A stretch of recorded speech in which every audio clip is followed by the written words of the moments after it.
Jóvenes y señoritas, muy buenos días, ¿cómo están? ¿Qué tal? Hoy está como que amaneció frío, pero nos estamos calentando al final del mediodía, no se preocupen. ¿Cómo estás? Muy buenos días, Omar Guerra, Guamán, Gino Armando Peña, Herrera Sandoval, wow. Alejandra Camila López Vera, muy buenos días. Sofía Almendra Mantilla Romero, Andrea Cárdenas. Es una familiar de una actriz, creo que así se llama. De Melanie Rodríguez Hurtado y Camila Alejandra Pérez Otelo. Muy buenos días a todos ustedes y a los que nos están escuchando, sin obviamente dar muestras o señales de vida, igual, por ustedes también muy buenos días. Me equivoqué en subir los archivos, creo que como se han podido dar cuenta. Entonces, mientras van subiendo los archivos, les dejo esto. A ver, vamos a ver si se puede. Ajá, sí, vamos acá. Y el desembarco de Normandía, ¿no? Ya, yo voy subiendo los archivos, quédense viendo un ratito.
Hemingway, ¿no? Ya saben, el viejo y el mar, ¿no? Tal vez de Hemingway. Ah, por aquí les dejo un video sobre el enlace de ese video, si quieren verlo después, en realidad es muy interesante. Han sacado hasta películas, ¿no? Creo que Rescatando al Soldado Ryan, ¿no? Es una de esas. Este es sobre el crack, ¿ya? El crack del 29. Vamos a poner aquí crack del 29, por si no sabes, o te queda aquí la explicación, porque puedes volver a ver el video cuando quieras. Ya, entonces esa es la idea. Y esta es la de ahora. Sí, sí, esta es la de el día D, ¿no? El día D. Vamos a ponerlo ahí, ya después tú, si quieres, lo puedes ver. Nosotros vamos a iniciar nuestra clase. De hecho, hay un montón de datos que decir y, y estudiar, ¿no? Así que vamos a verlo. Muy buenos días a Camila, Sebastián, Jared. Muy buenos días a todos ustedes. Pucha, en mi colegio no era así, yo no sé en qué se parece al cole, pero, pero si es así, espero que tengan buenos recuerdos del colegio. Hay gente que tiene buenos recuerdos del colegio, ¿no? Bueno, entonces, a ver, para esta clase voy a utilizar el PPT que suele dar la plana de historia a los profesores. ¿Por qué? Porque me he dado cuenta que, al menos para esta, han puesto algunos datos diferentes. O algunos datos nuevos, en realidad, algunos datos nuevos, pero son tres, cuatro datos nuevos nada más. Y bueno, como ustedes son mis estudiantes, a mí me late que esos datitos nuevos son justamente por esto de que obviamente, si no escuchas la clase, si no estudias el nuevo material, te pueden preguntar, ¿verdad? Entonces, así como que filtran a la gente que sí está estudiando y a la gente que no, ¿no? Ya sabes, sobre todo en este último contexto. Ah, por cierto, yo espero que te haya ido bien en tu examen de este domingo. ¿Qué tal? ¿Les preguntaron cosas que vimos en clase? ¿Les preguntaron cosas o sea, sí, todo fácil? A Omar, a toda esa gente le parece fácil porque la gente que estudia le parece fácil, ¿no? Ah, pero ya quiero ver a esos estudiantes con otros profesores de historia, ¿sí o no? Pucha, no, historia, ya lo di por perdido, ¿sí o no? ¿No te has escuchado esos comentarios de tus compañeros? Porque tú debes tener compañeros, ¿sí o no? Xiomara, Cristian, Nicole, Omar, ustedes tienen compañeros en otras aulas, ¿sí o no? ¿Qué cosa dicen? No, sí, sí, sí, ya, historia lo di por perdido, no entiendo nada, ¿sí o no? Entonces, qué bueno que al menos en esta ocasión te parezca fácil, ¿ya? Porque esa es la idea en realidad. Si tienes un curso que es un dolor de cabeza menos para ti, no te vas a quejar, ¿verdad? No, en realidad, contento, tú, feliz, ¿verdad? Que el curso de historia te parezca sencillo. Pucha, Jennifer. Ah, bien, bien, bravo, aplausos, complemente, como diríamos en italiano, complemente. Ah, me olvidé de prender la cámara, vamos a prender la cámara para que al menos me puedan ver, porque ustedes sí me pueden ver, pero ya saben que yo no. En todo caso, yo los veo con el corazón. Estamos aquí.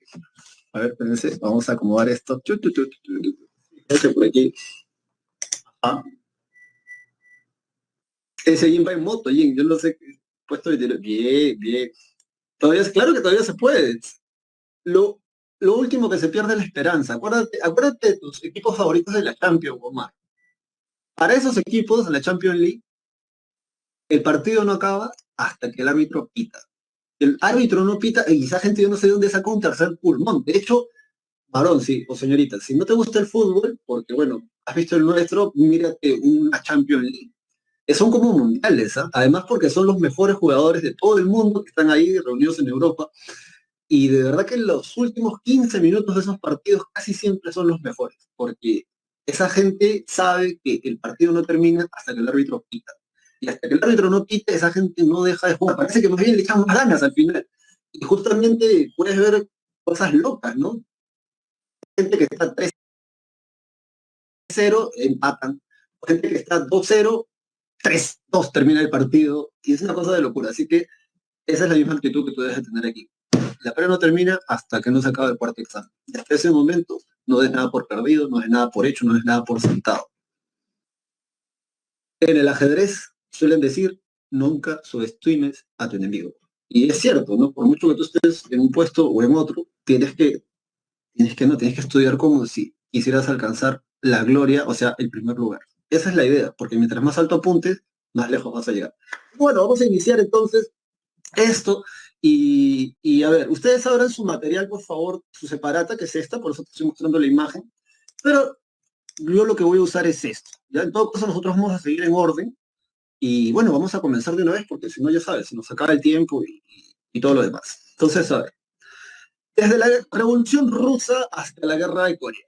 Bien, entonces la clase empieza ahí. En su separato ustedes más bien tienen este texto que está acá. Yo te invito a leerlo. Bueno, la parte que a mí me parece interesante de este texto, pero te lo muestro, es la misma, el mismo material que tú tienes.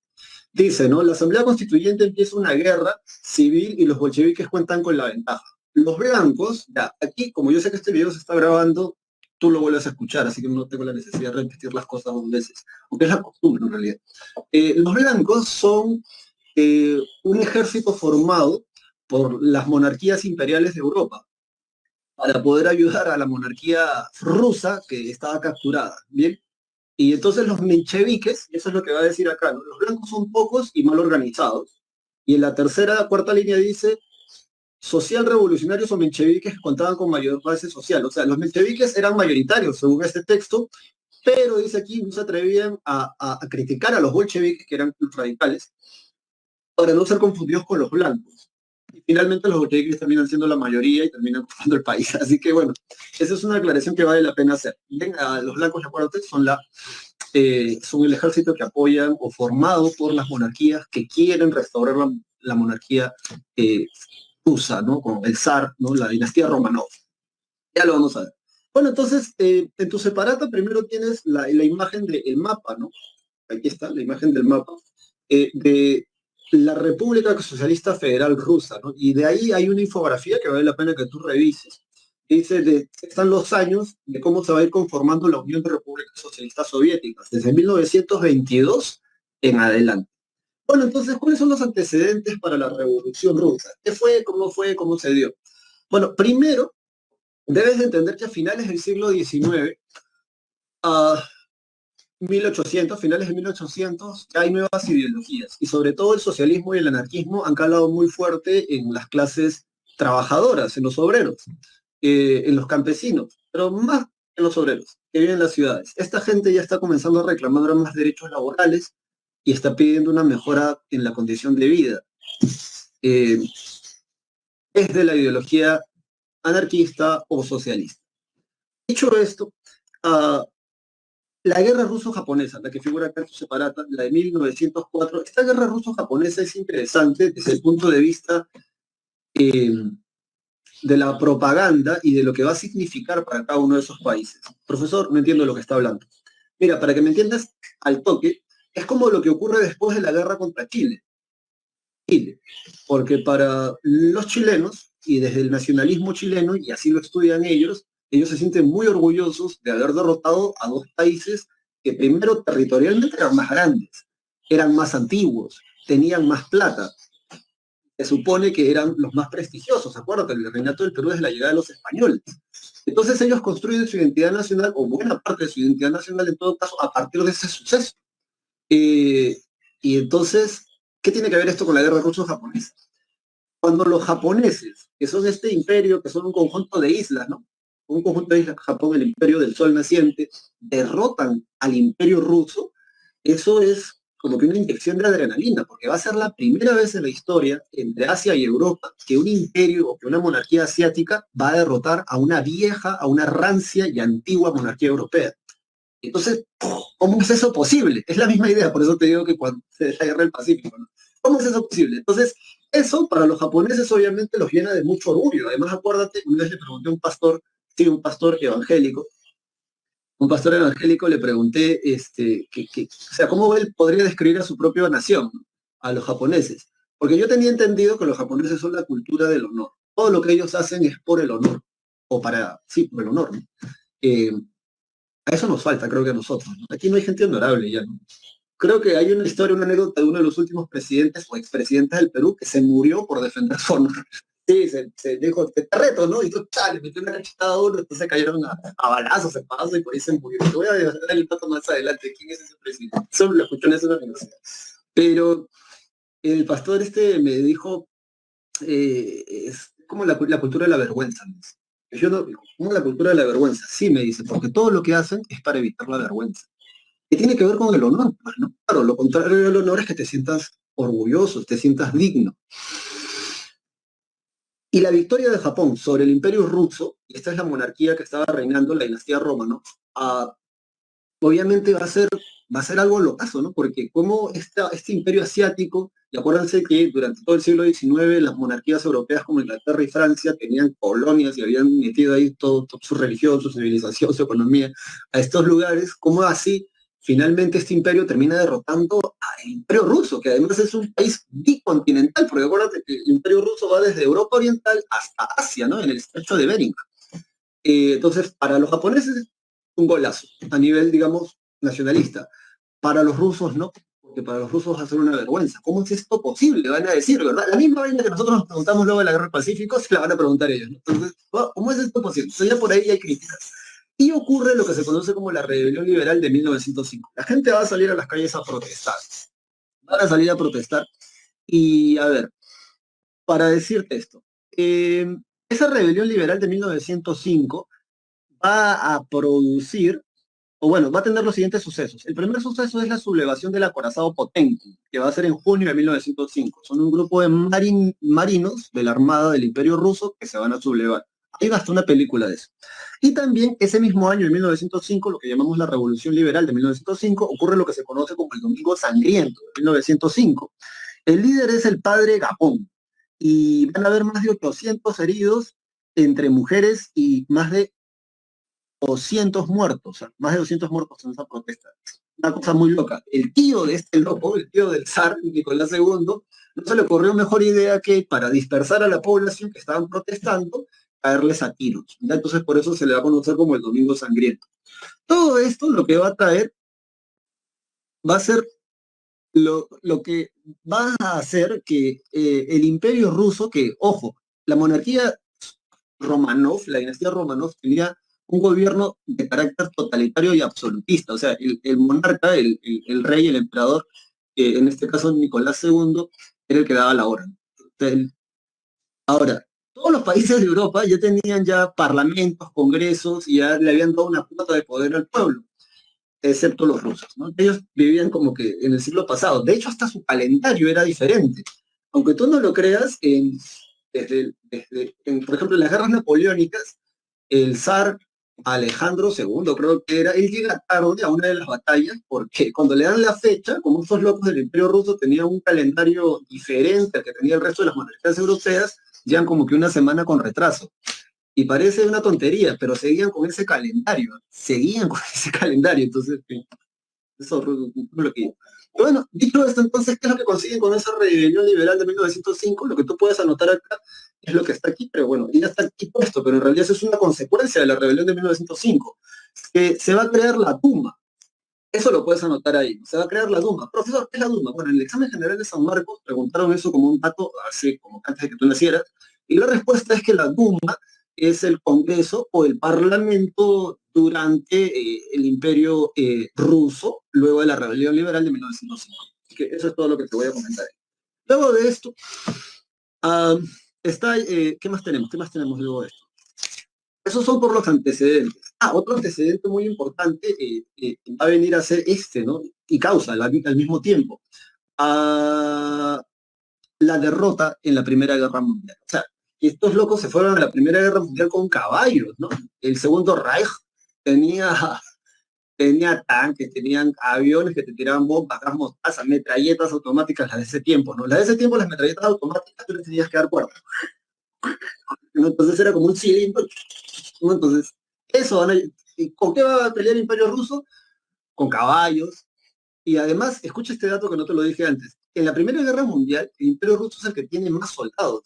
5 millones de soldados tienen, pero solo tienen armas para 2,5 millones aproximadamente. Dirás, ¿cómo, profesor? Sí, solo tienen armas para 2,5 millones. O sea, no tenían tantos rifles. No tenían 5 millones de rifles, tenían solo 2 millones de rifles, por así decirlo.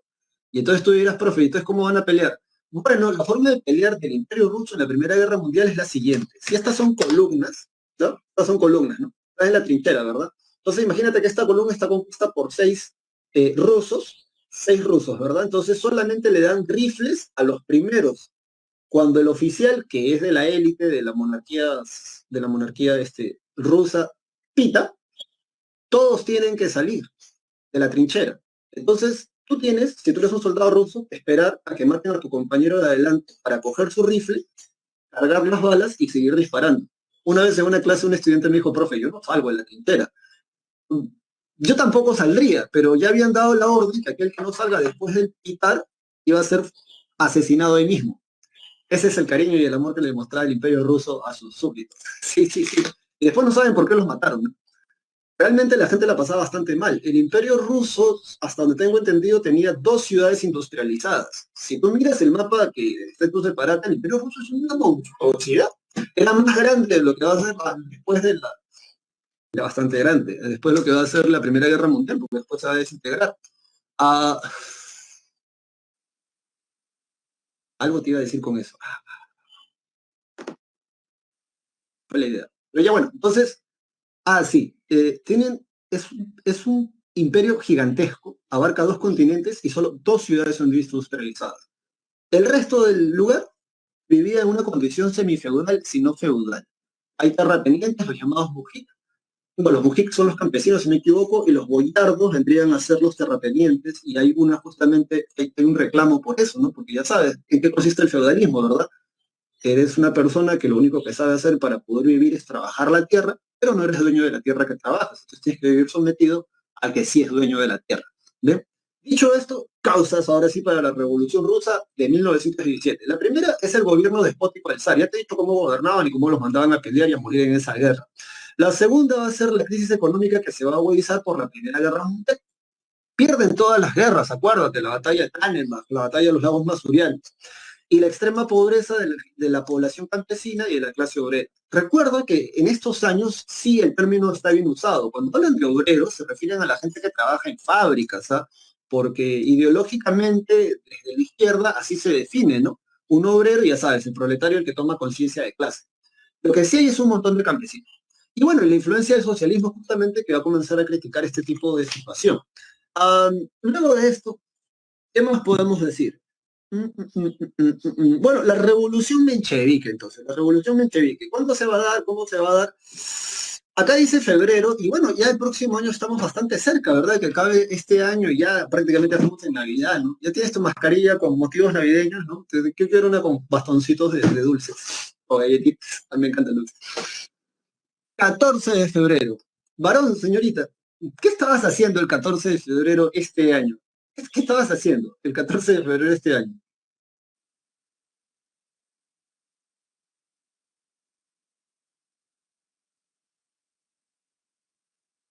Naudi Grecia, es la primera vez que le da ese nombre, Naudi Grecia, o sea, ha cambiado de nombre, de repente no se llama así, como usted creo que puede cambiar su nombre, ¿verdad? Sí, sí, podemos comentar algo de eso, de lo que menciona. Anastasia Romanoff es esta chiquilla que está acá. Esta foto es a colores, ¿no? La foto original es a blanco y negro.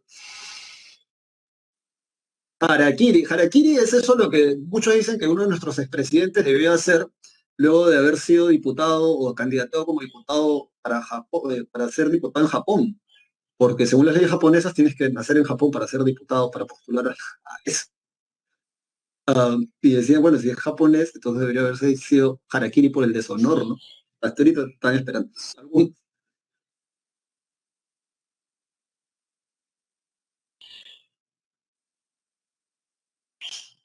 Ah, ya, ok.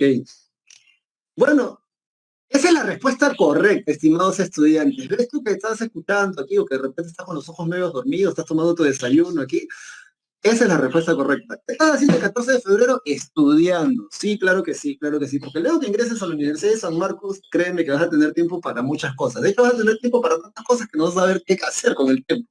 Obviamente, después de hacer tus deberes en la universidad, estudiando. Sí, muy bien, estudiando. Yo no te digo qué cosa estaba haciendo el 14 de febrero porque estamos en horario contextual menor, pero no te vas a olvidar ahora sí de los mencheviques, ¿verdad? La revolución menchevique ocurrió el 14 de febrero de 1917. Bueno, ¿qué podemos decir de esa revolución? Gracias por su participación. Estalla la huelga en Petrogrado. La gente va a salir a marchar de nuevo. Las que van adelante son las mujeres, son las chicas. De hecho, la marcha inicia solo con chicas. Y tú dirás, profe, ¿dónde estaban los hombres? Los hombres estaban en fábricas trabajando. Las mujeres lo que van a hacer en esa protesta es hacer bolas de nieve y van a comenzar a lanzarlas a los vidrios de las fábricas donde estaban los hombres. Y ya después de eso los hombres se integran. Bueno, eso es lo que traíamos a aprender en San Marcos. ¿Ah? Aquí nadie ha inventado nada. Yo, de hecho, siempre suelo decir, nadie le hizo caso, ¿no? A José Carlos Mariátegui cuando él dice, aunque a él se le atribuye esa frase, sin calco ni copia, ¿no?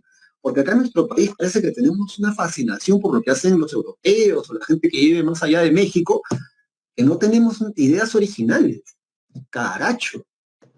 Vivimos copiando ideologías que no son propias de nuestra realidad. ¿Tú sabes el problema con eso? Que parece que nadie quiere aceptar, ni siquiera la gente más estudiosa, que dice de izquierda o de derecha, tener ideologías que hayan nacido en contextos y épocas y años diferentes a la nuestra, lo único que hace es fregarnos, porque cuando traes esas ideologías a una realidad como la latinoamericana, como la peruana, donde somos un país pluricultural, pluriétnico y pluri muchas cosas más, no calza, pues, porque la teoría no calza, porque esa teoría está hecha para otras realidades. Pues, como ya te decía, sin calco ni copia. La gente no la entiende, no la entiende. Encima, cuando leen esas ideologías, las leen mal.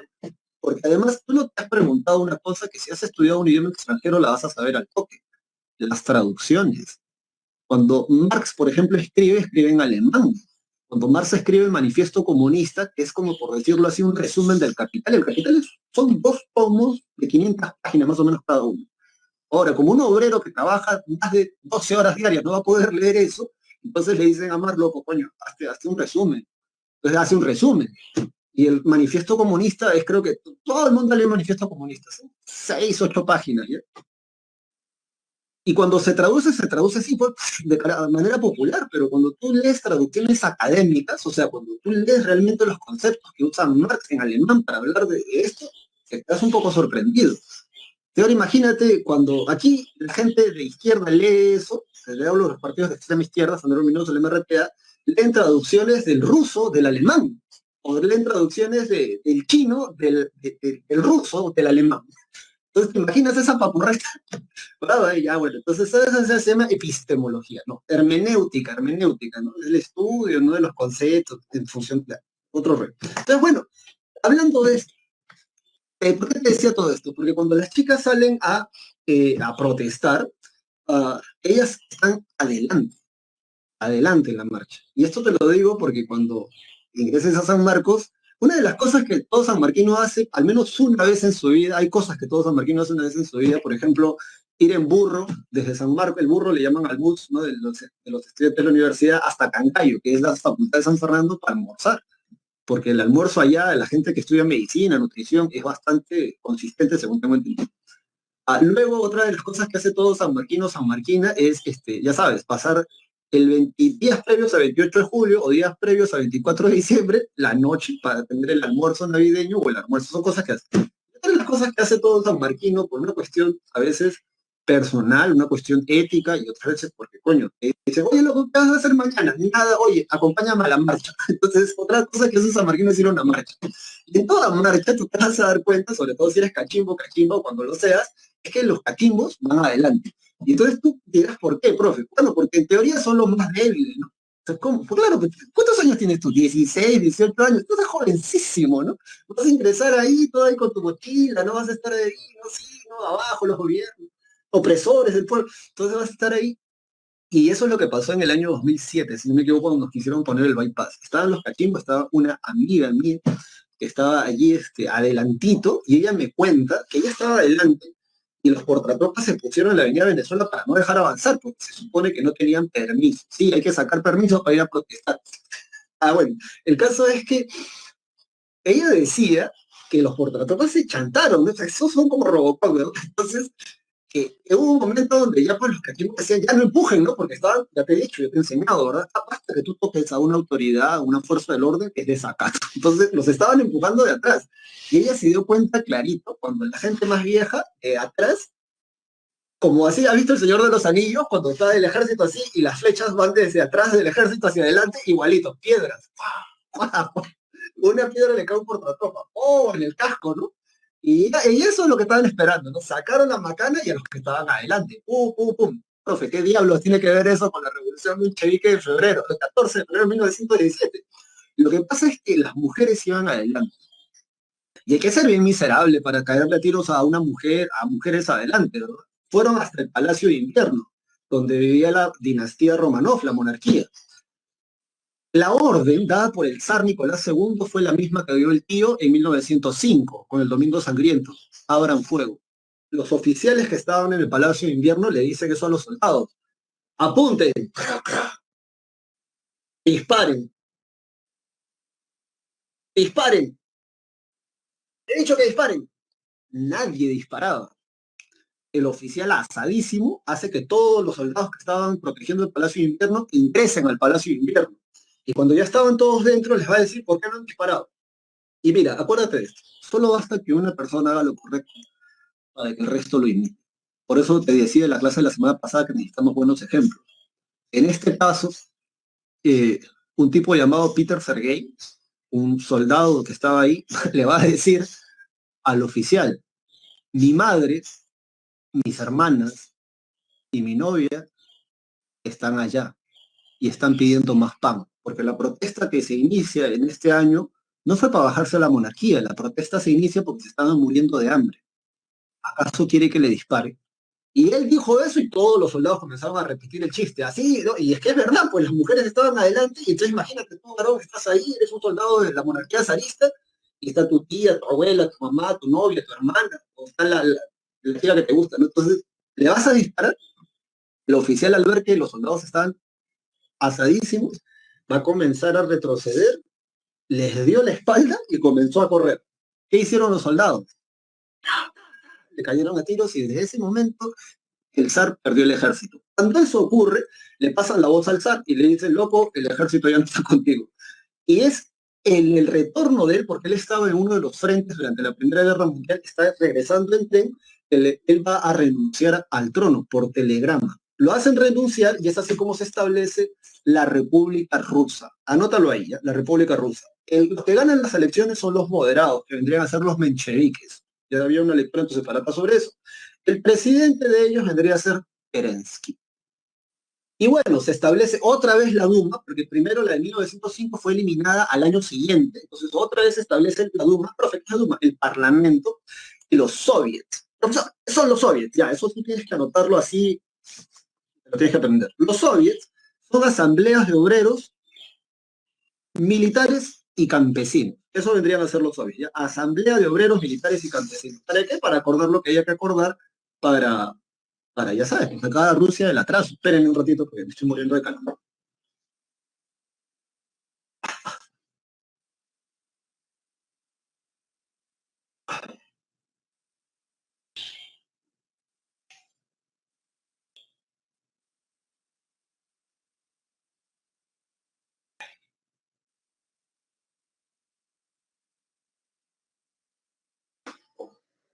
A ver, entonces, Sí, bueno, ¿qué más tenemos? En tu separata, y esto sí es en tu separata. Eh, ¿Qué cosa ocurre? La gente vota por Kerensky, y te estoy resumiendo mucho, mucho la historia, ¿ya? Pero básicamente es así. La gente vota por Kerensky porque como buen político promete algo que finalmente no cumple. ¿Qué cosa promete Kerensky para que la gente vote por él? Que iba a retirar a Rusia de la Primera Guerra Mundial. Estaban dando vergüenza, estaban pasándola muy mal, no tenían armas para todos sus soldados. Aún así, la monarquía zarista, la élite, la aristocracia de Rusia quería mantener a Rusia en la guerra, a costa obviamente de desangrar a su población. Entonces, Kerensky llega a la presidencia con ese fin, pero parece ser que la gente, porque no es que eliminaron a la aristocracia rusa, parece que se dejó convencer por la aristocracia rusa para mantener a Rusia en la guerra. Y obviamente, al no cumplir esto, se va a reproducir las protestas en Rusia. Y es aquí donde entran a batallar los bolcheviques. Entonces estamos ahora en la Revolución de Octubre, que justamente como tienen un calendario diferente al resto del mundo occidental, la Revolución de Octubre en realidad se dio el 7 de noviembre. Sí, sí, se dio el 7 de noviembre. Tenía otro calendario, estaban atrasados hasta en eso estaban atrasados en el calendario. Y bueno, dicho esto, esta revolución bolchevique, anota por ahí, por favor, son los mayoritarios radicales. O sea, son la gente que está dispuesta a tomar las armas y bajarse a quien sea para poder de una vez instaurar un gobierno diferente. El líder de los bolcheviques va a ser Lenin. Ahora, ¿Lenin estaba en Rusia? No, no estaba en Rusia. ¿A Lenin lo habían expulsado o él había huido fuera de Rusia? Los que meten a Lenin al imperio ruso de manera secreta en el famoso tren o vagón sellado son los alemanes durante el Segundo Reich. Como profesor, sí, y en ese tren sellado, él escribe las famosas tesis de abril. Yo espero que la universidad no te lo pregunte, de hecho antes como había un rollo más cercano a la izquierda, porque estaba de moda en esos años, en los años 70, 80, 90, preguntaban por eso, ya hace más de una década creo que no preguntan por las tesis de abril, pero yo igualito te las digo. En las tesis de abril se pueden resumir en una sola frase, abre comillas y escribe, ¿ya? Todo el poder a los soviets. Ese era el lema de Lenin, todo el poder a los soviets. Profe, ¿quiénes son los soviets? La Asamblea de Obreros Militares y Campesinos. Dicho esto, entonces, Lenin derroca a Kerensky, subraya ese dato en tu separata. No, espérate, vamos a irnos acá. Sí, gracias, gracias. Lenin derroca entonces a Kerensky, le dice Rusia, y lo primero que hace Lenin cuando llega al poder, ahí miran a Lenin ahí dando sus famosos discursos, dicen que el tipo da buenos discursos. De hecho, Barón, mira, si a ti la lotería genética no te ha favorecido, o sea, ya sabes, así como tu profesor medio Federico, loco, lo mejor que puedes hacer es leer, tener un mejor léxico, tener un mejor palabreo, un mejor chamullo. Como profesor, mira, eso ya se sabe desde los griegos, ¿sabes? O desde los romanos. Tú puedes crear cosas con las palabras. Como profe, sí, sí, sí. Por eso la del político es esa, la de hablar. Porque el, la de hablar. Y esto no es mentira, no es falso. Más que tú te veas bien, al menos para el sexo opuesto que son las féminas, que ellas, ¿cómo las haces sentir? ¿Cómo las haces sentir? Bueno, una de las formas, así al toque, con las palabras. Y hasta puedes modular tu voz, hola. Entonces, o sea, sí, ¿no? Entonces, el poder de las tremendos discursos se da a Lenin, vas a poderlos encontrar en YouTube si te interesan mucho. Y realmente, bueno, si lo escuchas, o sea, lo lees subtitulado, ¿no? Pero cuando lo escuchas se siente la emoción, ¿sí? Se siente, te hace vibrar el tipo. Entonces, lo primero que hace Lenin cuando llega al poder es firmar este tratado que por favor tú te lo vas a aprender de memoria. Es como el tratado de Antón, ¿no? O sea, sí o sí tú tienes que saber de qué trata. El tratado de Brest-Litov. Con el tratado de Brest-Litov, Rusia se retira de la Primera Guerra Mundial y es la segunda vez que figura en tu separata y no te extrañes porque la próxima semana la siguiente cosa de historia universal la vamos a volver a mencionar. Entonces imagínate, este dato se repite 3 veces en una separata, así que debe ser importante. Con el Tratado de Brest-Litov, recuerda, Rusia se retira de la Primera Guerra Mundial a condición de que cree o independice zonas. ¿Bien? Entonces, ¿qué zonas se van a independizar con este tratado? Estonia, Letonia, Lituania, Polonia, Ucrania y Finlandia. Si tú miras el mapa luego de la Primera Guerra Mundial, te vas a dar cuenta de que antes de la Primera Guerra Mundial, el imperio alemán compartía frontera con Rusia. Pero luego del Tratado de Brest-Litov, Alemania ya no tiene fronteras con Rusia. ¿Por qué? Porque ahora, gracias al Tratado de Brest-Litov, impulsado por el Segundo Reich, o Reich se crea como una especie de muro de países. esto es algo pilas, ¿no? Porque, o sea, en vez de cuidar tu frontera contra una monarquía, contra un imperio viejísimo, lo que vas a hacer es independizar esas zonas para que ellos ahora cuiden sus fronteras de ese imperio al cual ellos les han dado o han ayudado a que les den la independencia. Eso es una élite champón.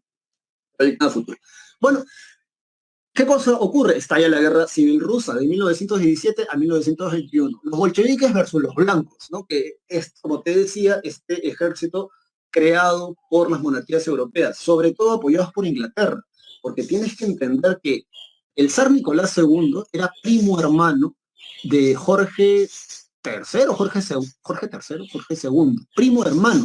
O sea, eran hijos, sus madres eran hermanas nietas de la reina, hijas de la reina Victoria, si no me equivoco. Ahora vamos a ver si puedo ponerte una foto para que veas lo loco. A ver, el rey Jorge y el zar Nicolás II. Ahora vamos a ver, sí, porque es que esto no se entiende si no es con una foto. A ver. Oh, aquí está. A ver, vamos a compartirte una pestaña, ya, a ver, para que lo puedas ver.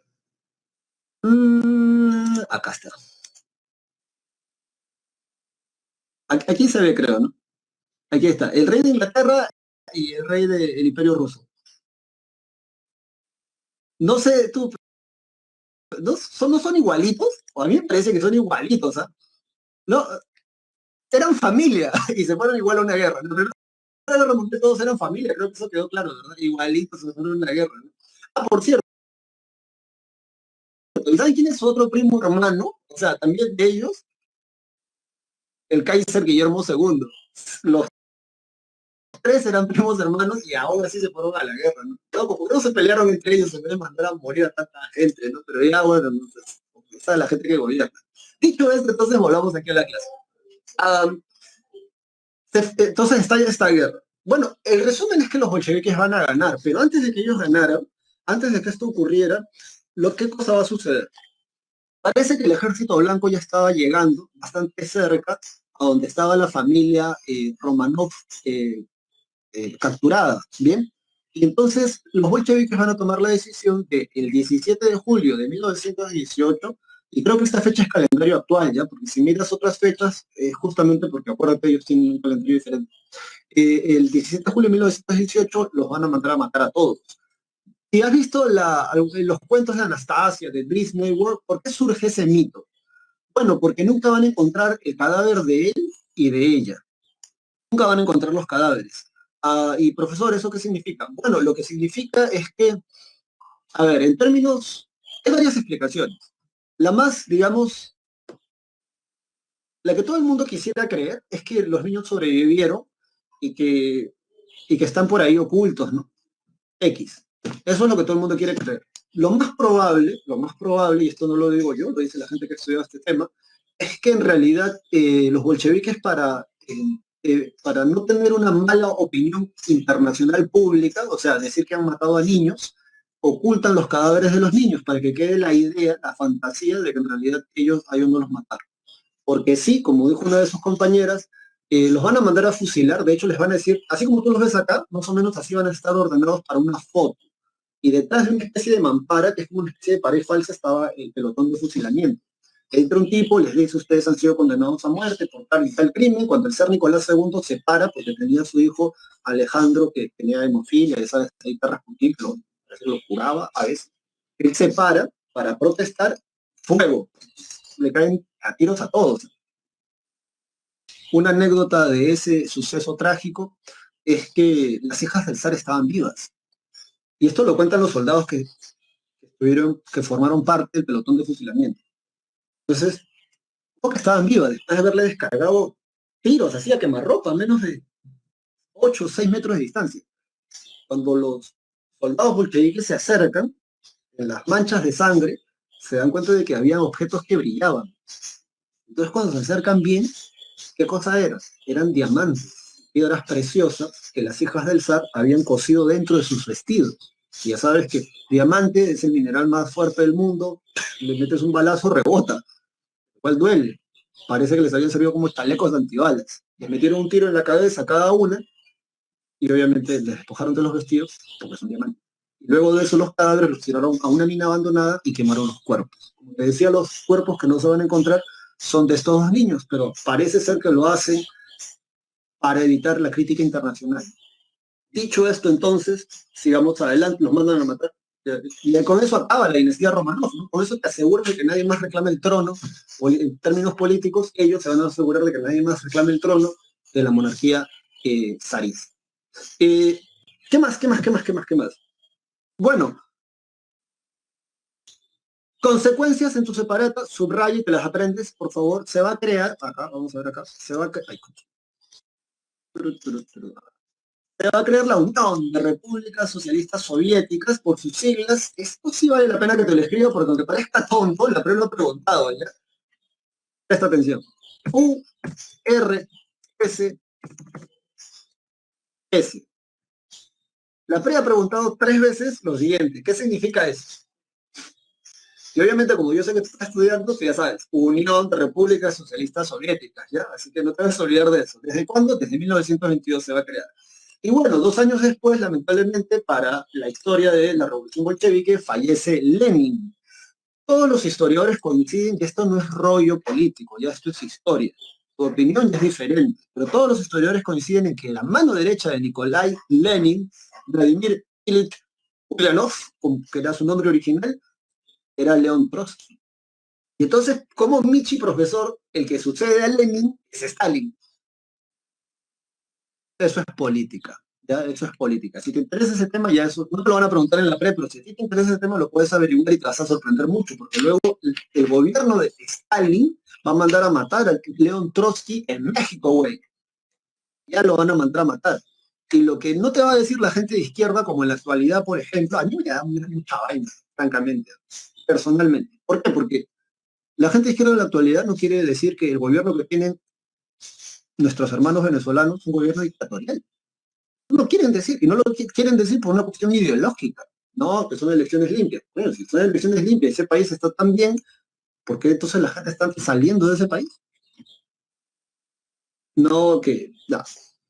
Entonces, acá, por ejemplo, el tipo que mata a León Trotsky, y por cierto lo mató con un picayelo en su casa. León Trotsky le abrió la puerta como un invitado, y estaba, uno de sus nietos lo vio, con un picayelo, fuácatela, se lo clavaron en el cerebro, y después murió. A el asesino de León Trotsky, cuando él va a Europa, el gobierno de Stalin lo van a, como un héroe lo van a tratar, como un héroe lo van a tratar. Pero bueno, ¿qué cosa ocurre aquí?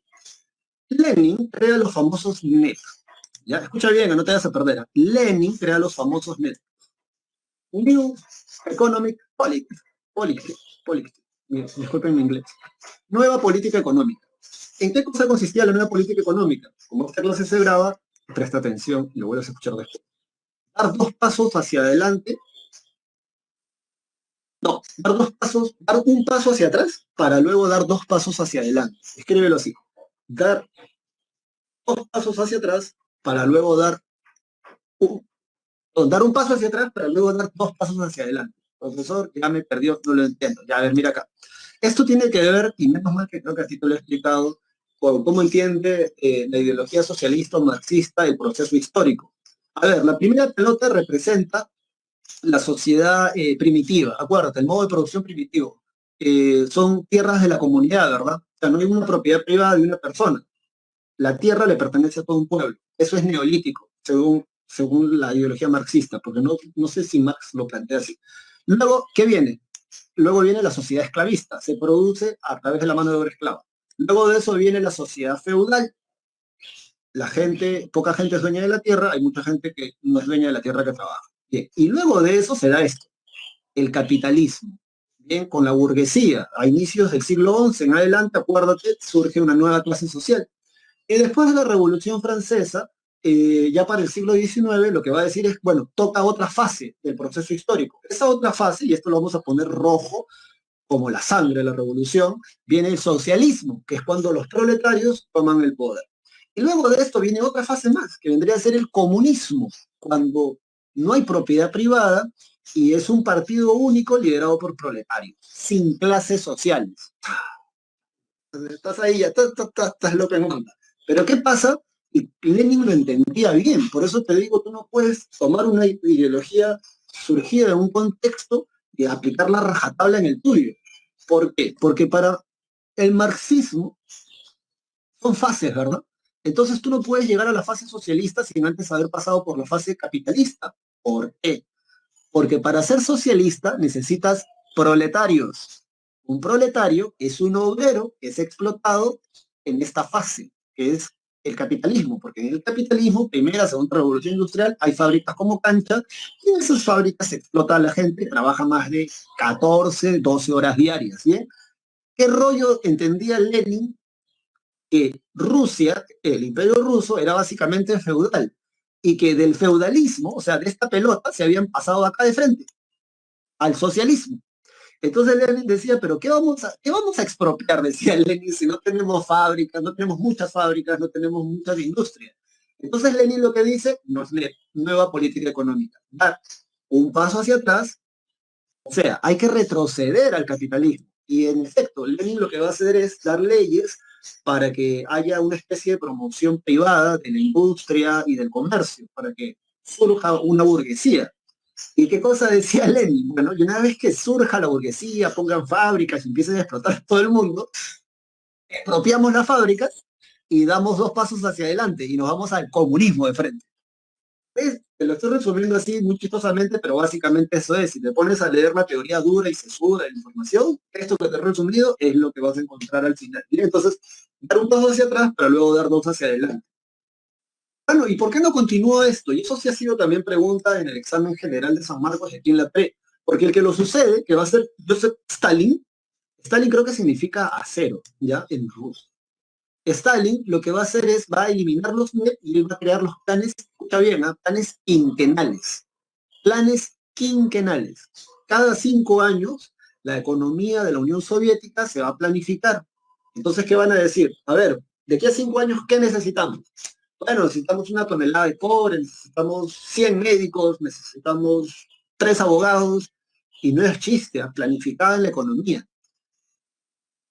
¿Cuál es el vacilón de los planes quinquenales? Que cuando llegue el crack del 29, y esto es muy importante que lo entiendas así, el único país que no se ve afectado, o mejor dicho, arrastrado por la crisis que se genera en Estados Unidos, es la Unión Soviética. Entonces tienes que pensar esto en términos de propaganda, en términos de marketing, en términos de publicidad.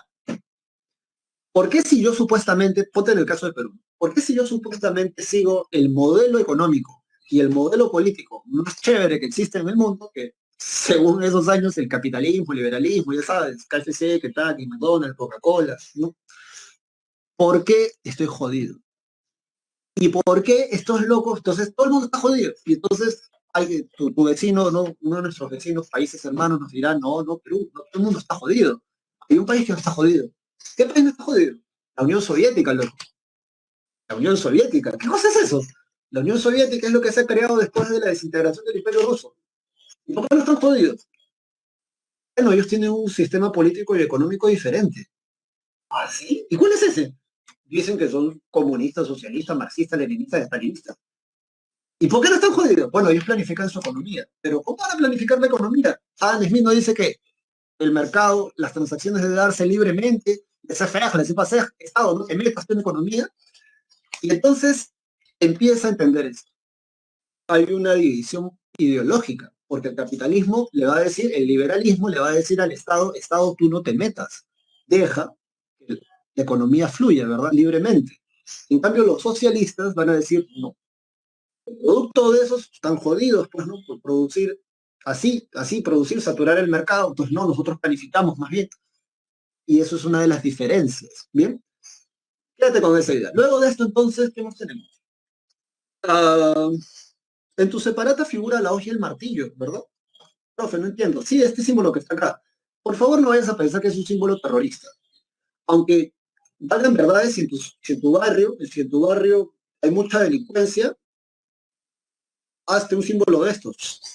Vas a ver cómo va a ir la delincuencia, va a ir la DICOT y van a comenzar a espiar a todo el mundo, pero al menos ya no van a haber choros. Sí, sí, sí. Lo mismo dicen los gringos, ¿ah? Un meme de una vez vi, pero no era este símbolo, era esas letras de los árabes, del Estado Islámico, porque ya sabes que los musulmanes radicales de allá le tienen una bronca a los gringos, para ellos son el demonio. Entonces este gringo decía, voy a poner mi bandera de mi barrio así, para que venga el FBI, para que venga, ¿no?, la CIA, porque hay mucha delincuencia, decía, y así voy a estar mejor cuidado que por la propia seguridad. Esa es la prueba un día. Pero bueno, dicho esto, entonces, ¿qué significa la hoja y el martillo? ¿Es un símbolo terruco, profesor? No, nada que ver. A ver, yo te lo digo, esto es separado además. La hoja y el martillo dice, la imagen nació durante la Revolución Rusa de 1917 y representa la unión del obrero, el martillo, ya sabes, el que trabaja en una fábrica, y el campesino, la hoz, dentro del comunismo. Eso es lo que representa la hoja y el martillo. Es algo curioso, ¿no? Porque nuestros campesinos aquí en el Perú usan hoz. Mira, yo he ido varias veces a la sierra, y sierra profunda en algunos casos, y no he visto una hoz. Pero ya sabes, acá como todo lo imitan, ¿no? No escucharon a Mariachi, no, si está el Coñicote, no, acá igualito, ¿no? Así como está allá, porque hay bien chévere que hacerlo acá. Profe, y acá hay fábricas donde trabajan a martillazos. Mira, si eres herrero, sí, ya, pero en una fábrica no sé ya. Entonces, bueno, y hay una foto, ¿no? De los tres, ¿no? Está Stalin, está Lenin y está Trotsky, ¿no? Uno se parece a Leonardo DiCaprio y otro se parece a Robin Williams. No sé si has visto la foto que está ahí, pero ya bueno. Dicho esto, entonces, vámonos ahora sí, vamos a limpiar esto, ya vámonos ahora sí al crack del 29. Sí, porque ya, sí, ya, vámonos al crack del 29. A ver, sí. No hay más, no hay más. Antecedentes del crack del 29. Subraya. Hegemonía de los Estados Unidos. Hegemonía de los Estados Unidos luego de la Primera Guerra Mundial. Sí, pues, porque acuérdate que todos los países se los han chantado. O sea, Europa se ha destruido a sí misma. Occidente, Oriente, toda Europa. Y el país que ayuda a los aliados al final, casi al final de la guerra, porque acuérdate que Estados Unidos se mete en 1917, es como que tú esperes a que dos se saquen la mugre y ver a quién te conviene más ayudar. Entonces ayudas a aquel que, digamos, te conviene más, y en este caso fue Inglaterra. Um, y bueno, después de eso, es Estados Unidos la que va a no solamente proveer de bienes a estos países que se están reconstruyendo, porque ojo, luego de la Primera Guerra Mundial tienes que reconstruir tu país. ¿Y de dónde sacas la plata? ¿Y de dónde sacas la materia para reconstruir esos países? Bueno, una parte de esa materia prima la van a sacar las potencias europeas de sus colonias, lo que va a recrudecer el proceso de nacionalismo luego, pero eso viene luego. Pero otra parte, Estados Unidos es el que te va a prestar la plata. Hace años, cuando estaba en la universidad, tuve la oportunidad de leer el diario El Comercio en la época de Leguía. Y ahí me enteré, por ejemplo, de que Estados Unidos a Europa le había prestado más de 250 millones de dólares. En ese tiempo era una barbaridad de plata. En cambio, a América Latina, a toda América Latina le habían prestado 22 millones de dólares, o algo así. No sé si notas la diferencia. A todo un continente o a todo un conjunto de países le vas a prestar más de 250 millones de dólares, y a todos los países de América Latina le vas a prestar 22 millones de dólares. ¿Qué significa esto en términos económicos? Gasto. Lo que significa es que estos países europeos tienen una mayor capacidad de gasto y de gestión y de inversión del dinero. En cambio, en América Latina, obviamente, como nuestra industria y nuestra economía no es tan desarrollada, porque además es primario exportador, no necesita prestarle tanta plata. Entonces, Estados Unidos es el que le presta plata a todo el mundo, luego de la Primera Guerra Mundial. Luego de eso, bueno, eso lo dice acá, ¿no? Dependencia económica financiera de Europa con Estados Unidos, solo está aquí en tus separatas. Y luego dice los bellos años 20 en la ciudad de Nueva York. No te vayas a equivocar con Le Belle Époque. Le Belle Époque, o la Bella Época en francés, es lo que viene después de que se constituye el Segundo Reich hasta la Primera Guerra Mundial. Le dicen la Bella Época porque fue una época de prosperidad para los países europeos, hasta que llegó la Primera Guerra Mundial. Acá te están hablando de los bellos años 20 en la ciudad de Nueva York. Bien, no te vayas a faltear. Luego dice el auge de la bolsa de valores de Wall Street. Bien. Y en tu separata te han puesto también justamente una nota de prensa que encontré en el diario El Comercio de 1929, durante el gobierno de Leguía. Se traducían artículos completos del New York Times en el diario El Comercio. Entonces, ¿qué cosa dice ahí en tu separata? Dice así: San Luis, 23 de noviembre, Associated Press. John Bitt, miembro de la Bolsa de Valores de Nueva York, ha muerto envenenado. Y según parece, se ha suicidado. La familia no tiene noticias de que Bitt esté apremiado por la situación financiera, pues hace poco pagó $478,000 por el derecho de ingresar a la bolsa. ¿Ves la fecha? Está en tu separata. Domingo 24 de noviembre.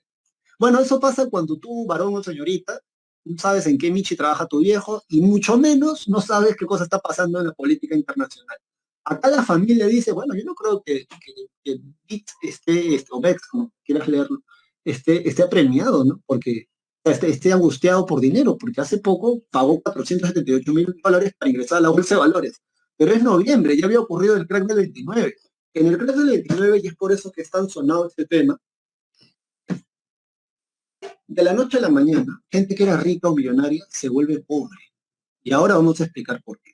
Bueno, entonces, ¿qué más tenemos? ¿Qué más tenemos? Causas. ¿Cuáles son las causas para el crack del 29? La primera que dice tu separata es la especulación financiera.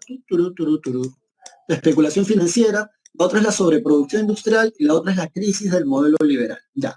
Donde dice crisis del modelo liberal, lo que tú puedes anotar es funcionamiento estricto del laissez-faire, laissez-passer. ¿Qué significa eso? Que el Estado no interviene en economía. En esos años, el gobierno de los Estados Unidos no se metía en economía o no tenía muchas leyes que regularan la producción. Y cuando digo de la producción, piensa por favor en las principales industrias. La industria siderúrgica, la industria petrolera, la industria automotriz, ¿no? Para generar todo lo que se mueva con motores, autos, por ejemplo. Nadie los regulaba. Bien, entonces cuando en tu separata te dice, por ejemplo, sobreproducción industrial, yo sé que tú sabes. ¿Qué cosa ocurre con el precio de un producto cuando ese producto abunda en el mercado? No es clase de economía, pero aprovecha. El calendario juliano, sí, ese es el calendario que tenían los rusos. Muy bien, muy bien, muy bien. Con Mar, Sofía, Nicolás, Jim, Alejandra, Jennifer y Johan. El precio baja. Ya, aquí cuando ocurre esto, acá no es que el precio baja, acá el precio se desploma. Como profesor, sí, es que sobreprodujeron. Produjeron tanto que saturaron el mercado y los productos que tenían no encontraron comprador y eso hizo que los precios bajaran. Esa es una causa, porque la otra tiene que ver con las acciones. En 1920 habían propagandas que decían que si eras un zapatero y comprabas acciones, al año siguiente esas acciones que te costarían $1, $10, iban a valer $1.000. Entonces, aun cuando tú seas zapatero, te puedes volver rico, te decía. Y eso no es broma. De hecho, uno de los hijos de uno de esos zapateros era un lustrabotas que lustraba botas frente a el edificio del Wall Street. Y ese lustrabotas, escuchando a los grandes accionistas y banqueros, porque enfrente a Wall Street también estaba un banco muy importante, eh, escuchando cómo ellos negociaban o qué es lo que ellos iban a hacer, el tipo dijo, bueno, yo creo que también puedo comprar acciones. Y el tipo compra acciones. Uno de sus hijos va a ser un gran economista luego en Estados Unidos. ¿Cuál es la anécdota? El papá de John F. Kennedy era uno de esos tipos que se sentaba para que le ilustraran los zapatos. Entonces, este ilustrabotas, escuchando lo que yo más o menos te estoy explicando, primero hay una sobreproducción que a la larga va a generar que los precios bajen, porque ya había gente y los economistas son bastante interesantes en ese sentido. Gracias a que ellos manejan datos duros, datos cuantificables, ellos pueden observar a partir de datos estadísticos, pueden llegar a predecir lo que va a suceder. ¿Qué cosa estaban prediciendo? O ya habían predicho que si seguían produciendo sin ningún límite, en algún momento la sobreproducción iba a hacer que los precios bajen. Esa era la primera cosa que yo sabía. La otra cosa que este Lustrabotas escuchó, lo dedujo además, fue que le estaban dando créditos, ya sabes, un crédito, tu tarjeta de crédito, donde el banco paga por ti y después tú pagas. Le estaban dando créditos a gente para comprar acciones. Esas acciones luego se vendían a gente que también pedía créditos para comprar esas acciones. Y esas acciones luego se vendían a gente que pedía créditos para comprar esas acciones. Entonces, yo lo que quisiera que tú entiendas es, ¿y dónde está el valor de esas acciones? Un valor especulativo. ¿Por qué? Porque como la gente, por ejemplo, quiere aparatos como este, mira, cuando este aparato salió al mercado, creo que valía más de 3.000 soles. ¿Bien? Pero si tú te esperas un añito, o ya, si eres una persona, hombre o varón paciente, y te esperas 2 años, 3 años, vas a ver que esto en la actualidad creo que vale ahora 1.900, 1.800 soles. Y mira, cuando recién salió, valía más de 3.000 soles. ¿Por qué? Bueno, tiene que ver con las ganas de la gente de querer comprarlo. Entonces, como hay mucha gente que quiere comprar esto, entonces el precio es alto. Y aquel que te lo vende puede especular con el precio. Puede especular con el precio. O sea, puede engañarte. Puede hacerte creer que esto realmente vale 3.000 lucas, cuando en realidad no, en realidad vale 1.900, 1.700 soles. ¿A qué voy con esto?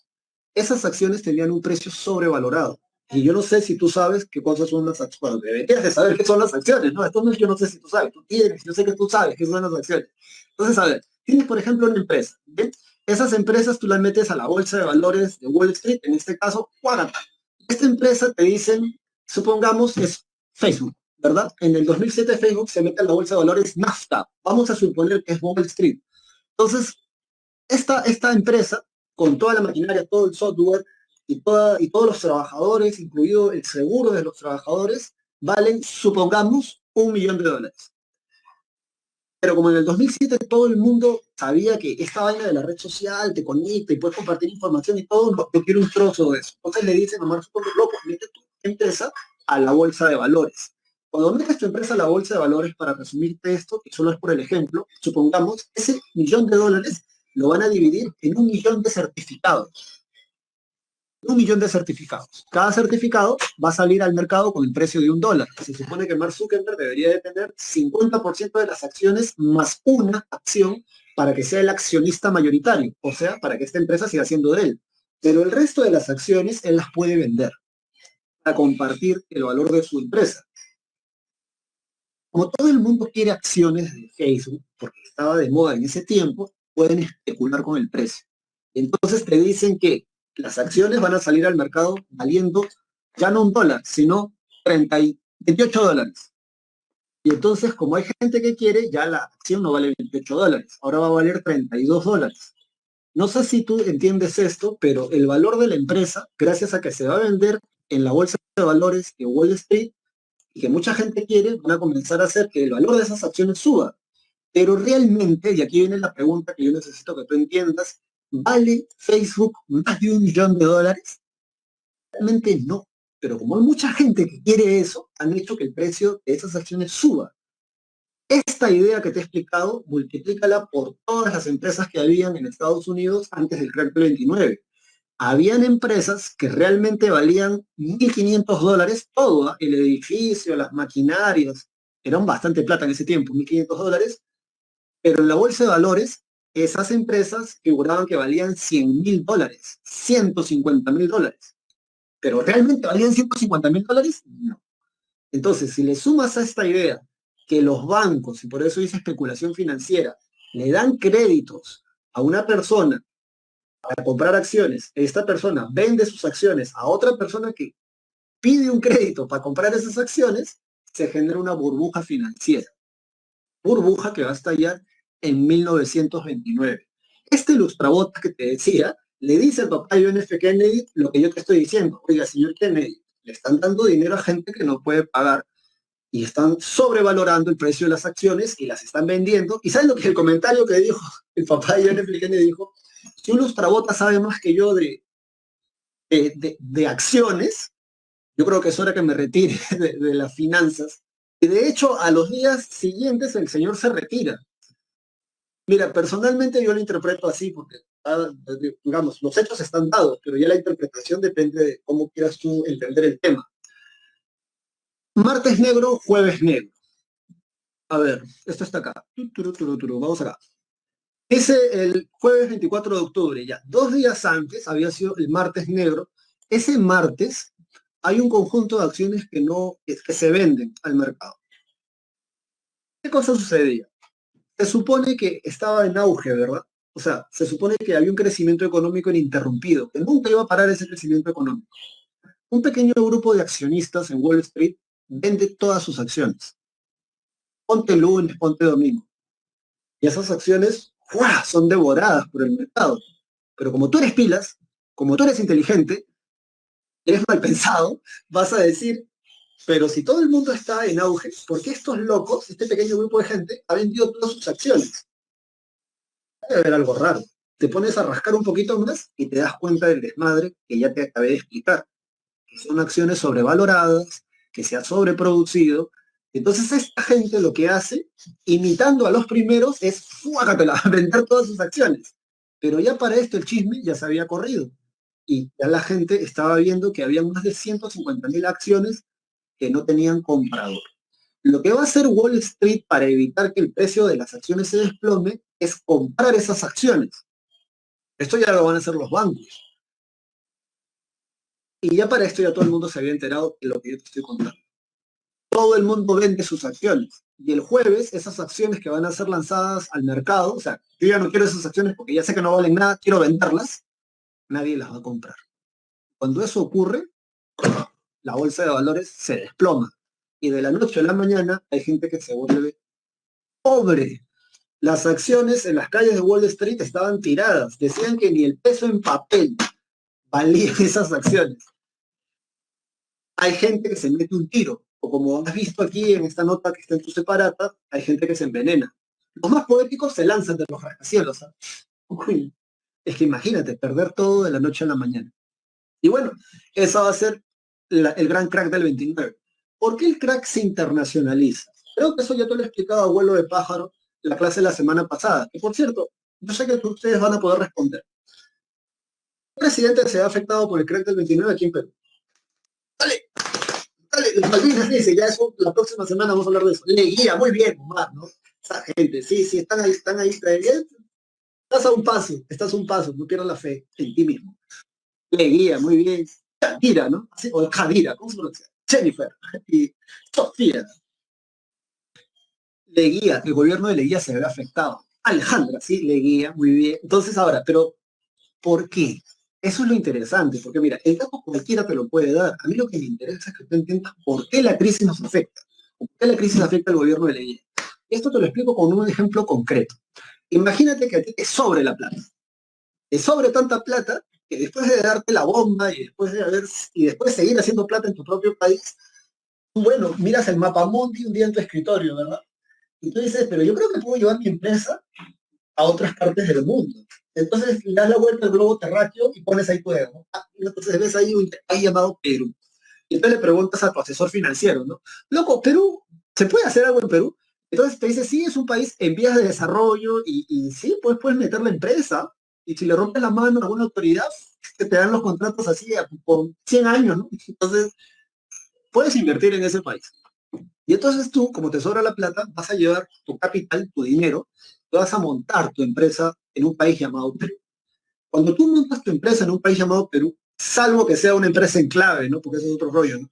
Pero cuando tú montas tu empresa en un país llamado Perú, tú le vas a dar trabajo a la gente de ese país. ¿Bien?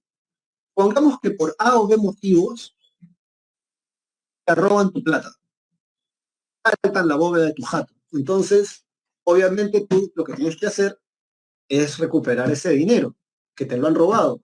Y una de esas formas es generar más plata. Entonces lo que tú vas a hacer, como ya te falta dinero a ti, donde tú vives, en tu propio país, vas a decir, bueno, ¿sabes qué? Ciérrame todas las fábricas fuera de mi país. Véndelas y trae todo ese dinero de vuelta para acá, porque necesito generar dinero aquí, en mi propio país. Entonces, en este país llamado Perú, liquidas la empresa, o sea, la vendes, despides a los trabajadores y ese dinero te lo vuelves a traer a tu país. ¿Qué cosa ocurre en ese país llamado Perú con esa gente que está despedida? Que gente desempleada. Y ya sabes que un hombre, una mujer que no tiene pan que llevar a la mesa del hogar porque no tiene plata para poder comprar ese pan, es gente descontenta. Es gente que va a salir a protestar o en el peor de los casos va a salir a robar. En el mejor de los casos migrará a otro país. Recuerda, por favor, antes de criticar a los extranjeros que vienen a nuestro país, que nosotros, los peruanos, desde creo que la Primera Guerra Mundial hasta después del gobierno del Chino, y hasta después del gobierno de Toledo, somos un país de migrantes. De hecho, recuerdo mucho el partido de fútbol que se celebró en Suiza o Suecia. A ti que tú eres pelotero y que te gusta el fútbol, no me vas a dejar mentir. Fue un partido de fútbol que celebró Perú con otro país en Suiza, Suiza. Y cuando se abrió el estadio, todo el estadio estaba en blanquirrojo. Y entonces, ¿por qué? ¿Todo el mundo de acá no se fue para allá? No, eran nuestros hermanos peruanos, hermanas peruanas que estaban allá en esos países y que fueron a ver el partido. Peruana, peruana hay por todo el mundo, por todo el mundo. Entonces, nosotros hemos migrado no una vez, porque la migración que se ha dado en Venezuela es la primera gran migración que tienen ellos por una crisis económica y por un gobierno inepto.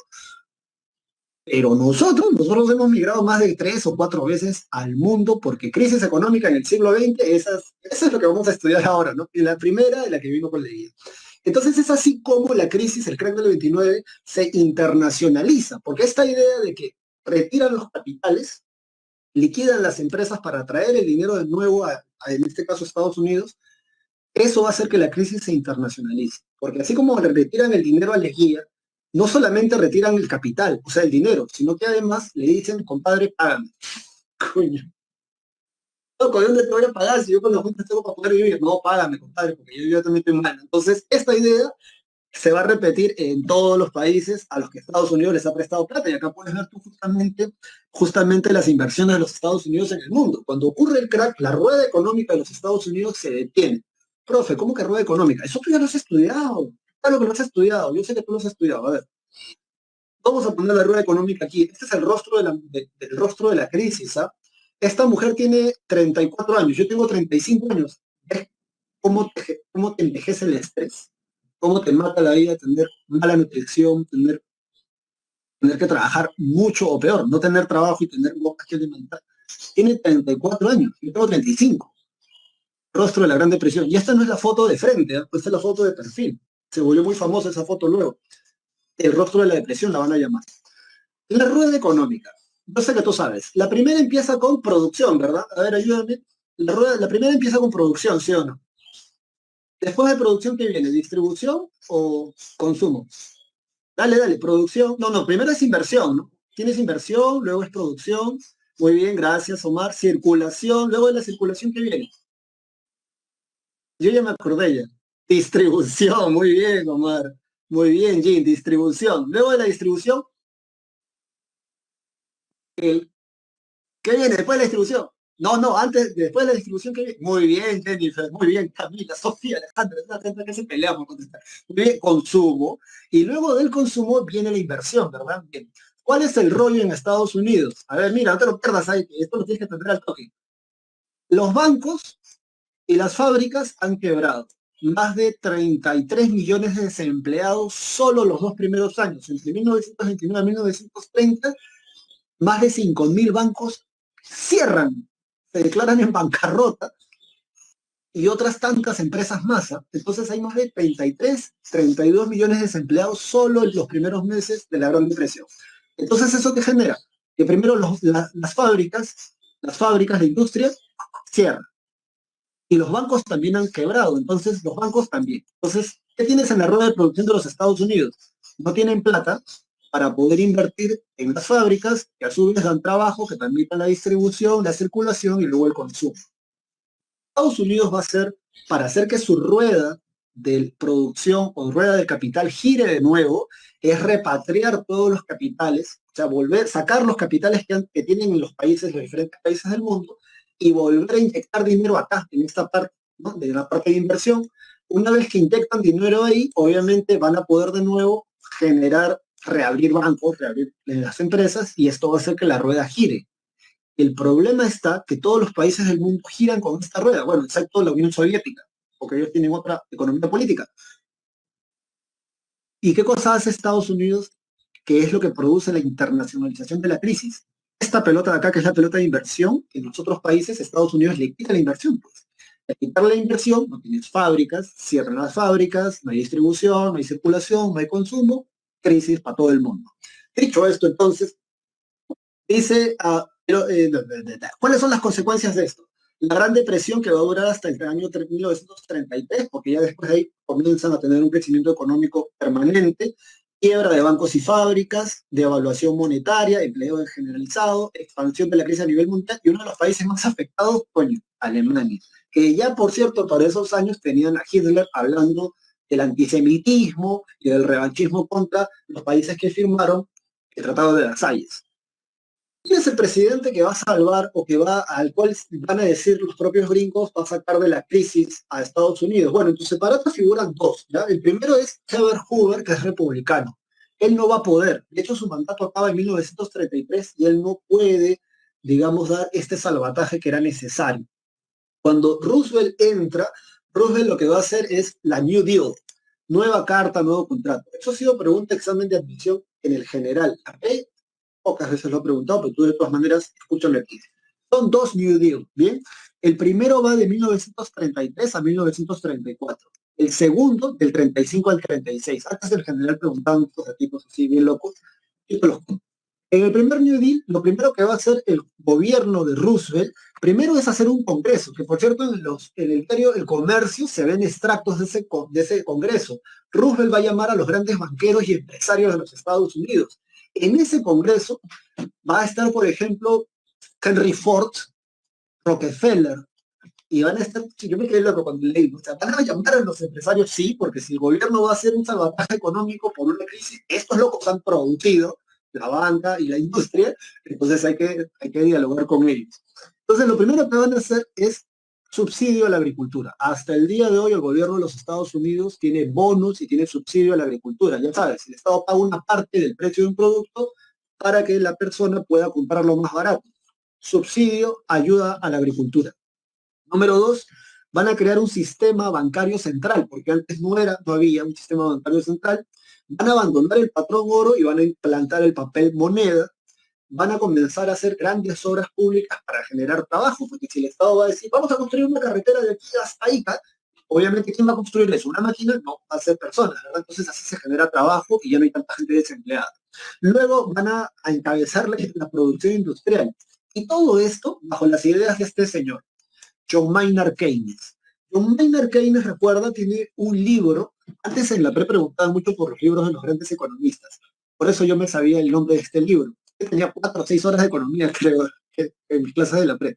Teoría general sobre el empleo, el interés y el dinero. Ustedes saben que el FBI fue a la jato de John Maynard Keynes a decirle, compadre, ¿tú cómo sabías que iba a haber crisis?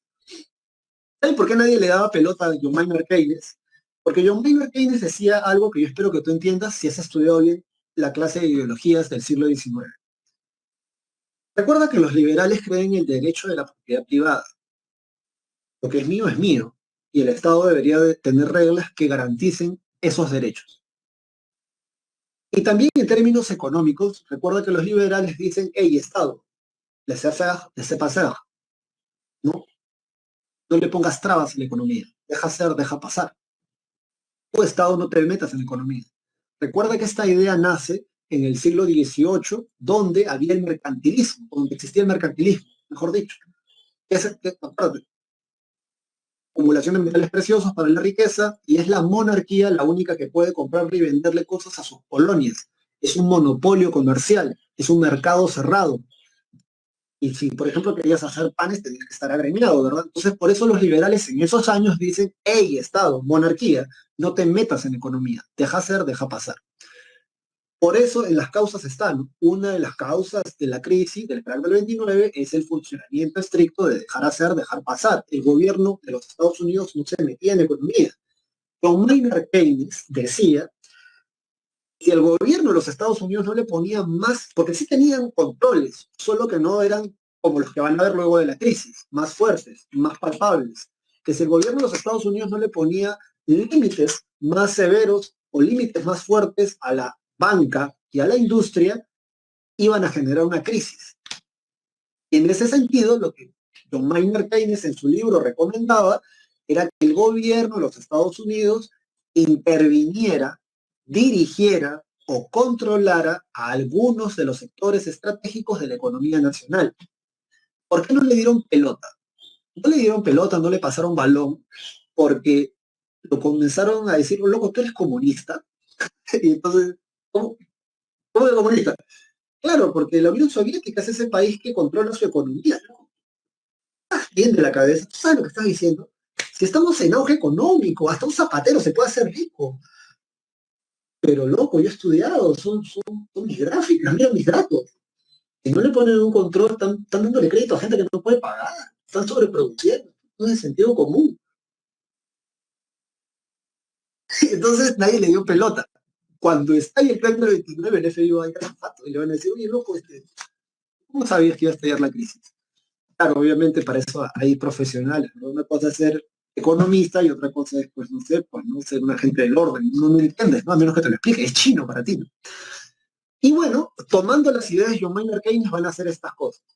Surge lo que se conoce como, anota, neoliberalismo. Profe, ¿qué es el neoliberalismo? Que en estos años, anota, el Estado interviene en algunos sectores estratégicos de la economía nacional. Ojo, no en todos, porque si fueran todos serían como la Unión Soviética. No, no en todos, solo en algunos. ¿En qué sectores va a intervenir el Estado? Finanza y las grandes industrias, petrolera, siderúrgica y automotriz. Eso el Estado va a controlar. El resto puede dejar hacer, dejar pasar. Pero estas cosas no, esto ahora sí va a ser controlado porque si no nos van a volver a joder el país. Y eso es lo que va a suceder. ¿Bien? Espero que lo hayas entendido. Y bueno, ¿cuál es el segundo New Deal? Del 35 al 36. Se crea un sistema de seguridad social, va a haber un control de los grandes trusts y holding, que son estas transnacionales, y además, lo más loco, ¿no? Van a aumentar el salario y van a reducir las horas de trabajo. Esta gente, o sea, a mí cuando yo leí eso dije, wow, dije, no, por eso son potencia, ¿no? ¿Cómo es que si hay una crisis le subes el sueldo a tu trabajador y le reduces las horas de trabajo? Claro, pues cabezón, porque acuérdate, una de las causas para el crack 29 fue la sobreproducción. Entonces, no hagas como en países tercermundistas o en vías de desarrollo, como el nuestro, que cuando hay una crisis despides a la gente y que vean cómo ellos hacen, ¿no? Y si salen a protestar, metes palo, pues no, sabes que la chupa no entiende. No, lo que van a hacer el gobierno de los Estados Unidos es, no podemos tener gente desempleada, pero tampoco podemos sobreproducir otra vez a lo loco. Entonces lo que hay que hacer es aumentarles el salario. ¿Para qué? Porque si ganas más plata, y esto es una ley, creo que tú estudias en economía, ¿verdad? Cuando ganas más dinero, ¿gastas menos dinero o gastas más dinero? Bueno, cuando yo estudiaba en la pre, lo que a mí me enseñó mi profesor de economía es que mientras más ganas, más gastas. Y eso es verdad. Entonces, si le aumentas el salario a tus trabajadores, van a consumir más, ¿verdad? Entonces van a comprar estos productos que están ahí en stock. Y al reducirle las horas de trabajo, siguen teniendo trabajo, pero ya no van a sobreproducir, porque trabajando la cantidad de horas que trabajaban antes, sobreprodujeron. Entonces, no, hasta que la economía se regule, sube el salario y reduce las horas de trabajo. Así no lo tienes en la calle protestando y despedido y descontento y haciendo vainas malas, y así además le das una sensación de bienestar, porque ahora puede comprar más cosas. Hay gente que se siente bien, ¿no? Muchas veces se relaciona a las chicas, yo no sé si eso sea cierto, pero es como que un cliché, ¿no? Esto de que, me siento mal y todo, si no te vas a comer, te vas a comprar, ¿no? Te vas al mall, te vas al súper a comprarte vainas, ¿no? Entonces, no sé. No, pero bueno, entonces sí, así van a sacar de la crisis el crack del 29 durante el gobierno de Roosevelt. Acuérdate, él es demócrata, ¿eh? Porque Hoover era republicano. Dicho esto, ya son las 11:30, así que nosotros tenemos que pisar el acelerador porque ya se nos va a acabar la clase. Um, y ya está, sí, sí, sí, ya dijimos todo lo que teníamos que decir. Vámonos entonces a la siguiente parte. Ajá, sí, estamos acá. Claro que sí, se consume más, ¿no? Se gasta más. Los fascismos. ¿Cómo, profe? ¿No es fascismo? No, no es fascismo, es fascismo, porque en italiano, cuando tú leas SC, se pronuncia como sh, ¿sí? Así. Y, por ejemplo, cuando tú leas esto, ¿eso cómo se pronuncia? Eso se pronuncia como tuche, porque la C en italiano se pronuncia como che. Y, a ver, y esta otra cosa, por ejemplo, profe, cuando es che, ¿cómo se pronuncia? Claro, cuando es che, ¿cómo se pronuncia? A ver, este apellido es italiano, ¿no? Cuando tú leas CH en italiano, eso se pronuncia como Q. Un rollo, ¿verdad? Pero así es el idioma de ellos. No los critiques. Nuestro idioma para ellos también es bastante, bastante interesante, porque no es decir complicado, ¿no? ¿Tú sabes lo que es explicarle a un gringo, por ejemplo, el futuro pluscuamperfecto? O cuando tú le dices vamos a subir arriba, porque por cierto, la Real Academia de la Lengua Española ya lo admite, subir arriba, subir arriba, porque puedes subir abajo. Subes abajo, miércoles, no sé, pero ya bueno. SC, C, E y CHQ. Esto se pronuncia banquero. ¿Cómo? Sí, se pronuncia así, banquero. ¿Quién es banquero? Bueno, en el Perú, Luis Banquero Rossi, el tipo que el boom de la harina de pescado. Bien, entonces, el Tuche, Benito Mussolini, el líder, el que siempre tiene la razón. En el caso de los alemanes es el Führer, que significa más o menos lo mismo, el líder, el guía, el que siempre tiene la razón, el iluminado. Y bueno, entonces los fascismos. ¿Quién lo inventa? ¿Dónde se crea? ¿Quién es el máximo representante? Bueno, es este loco de acá, Benito Mussolini, que lo va a hacer en Italia. El fascismo es una ideología de extrema derecha. Yo no sé si lo notes desde tu cámara, pero este es mi lado derecho, este es mi lado izquierdo. Entonces, el fascismo es una ideología de extrema derecha. También hay ideologías de extrema izquierda, son radicales y a partir del terror, del temor, de matarte, de torturarte, tratan de implantarte su ideología. Bien, por eso se le dice de extrema derecha, de extrema izquierda. Entonces le damos acá, dice, es una ideología y sistema político de carácter totalitario. ¿Por qué le dicen de carácter totalitario? Porque los gobiernos que ellos van a dirigir van a tratar de controlar toda la vida de la población. Y eso es algo que para ti, para mí es inimaginable, ¿ya? Porque digamos, si tú te vas a ciertas zonas del Perú, tú puedes hacer lo que quieras. Hay zonas del Perú, bueno, no sé si hasta el día de hoy será así, pero hasta hace unos 6, 8 años atrás, en el Perú teníamos zonas liberadas. Qué vergüenza para los partidos que se dicen nacionalistas, ¿no? ¿Tú sabes lo que significa tener una zona liberada dentro de tu país? Tú vas a ese lugar y tú matas a alguien o alguien te mata a ti, el Estado no puede hacer nada porque no tiene presencia el Estado de ahí. Y si tú vas ahí, vas bajo tu propia responsabilidad, porque como el Estado no tiene presencia allí, es una zona libre, entre comillas, que pueden hacer o tú puedes hacer lo que quieras. Profe, ¿dónde teníamos zonas liberadas? En la quinta región del Brain, si no me equivoco, ya sabes, harta coca, harto narcotraficante, o ahora le dicen narcoterroristas. Investígalo, léelo, y si buscas en inglés vas a encontrar artículos mucho más interesantes todavía que en castellano, porque parece ser que a gente del extranjero le interesa más lo que ocurre en nuestra selva que a nuestros connacionales. Pero bueno, dicho esto, entonces, es un gobierno totalitario. ¿Qué significa eso? En estos países no existiría una zona liberada, ni a balas, o mejor dicho, a balas vamos a hacer que esa zona vuelva a formar parte del Estado. ¿Por qué? Porque es un gobierno totalitario. Te dicen, ¿para qué naces y para qué te vas a morir? Básicamente para la gloria de tu país, en este caso Italia, o en este caso la Alemania nazi. Dicho esto, estos van a surgir sobre todo luego de la Primera Guerra Mundial en contraposición, además de la ideología socialista, que bien puede ser de corte anarquista o bien puede ser de corte marxista. Sí, sí, sí. Bueno, dicho esto, espera, ya, vamos a acelerar esto. A ver, escucha, los fascismos, el fascismo es una ideología y sistema de gobierno de carácter totalitario surgido en Europa tras la Primera Guerra Mundial. Opuesto, o sea, está en contra de la democracia liberal y sobre todo del comunismo. Más que ser antiliberal, son anticomunistas. Estos locos de acá hacen la gran marcha sobre Roma. Esto es acá. La marcha sobre Roma. ¿Por qué hicieron la marcha sobre Roma? Porque primero la gente de izquierda, los comunistas en Italia, van a hacer una marcha en la capital, Roma. Y entonces estos, como son de derecha, a punta de palos y matanas, ¿sabes? Garrotes, van a dispersar esa marcha. Y si van a dispersar esa marcha, los famosos camisas negras. Por favor, no te olvides de los camisas negras, porque ese es el color que representa el partido fascista en Italia. Recuerda que las de Hitler son las camisas pardas, ¿ya? Marrones, camisas pardas.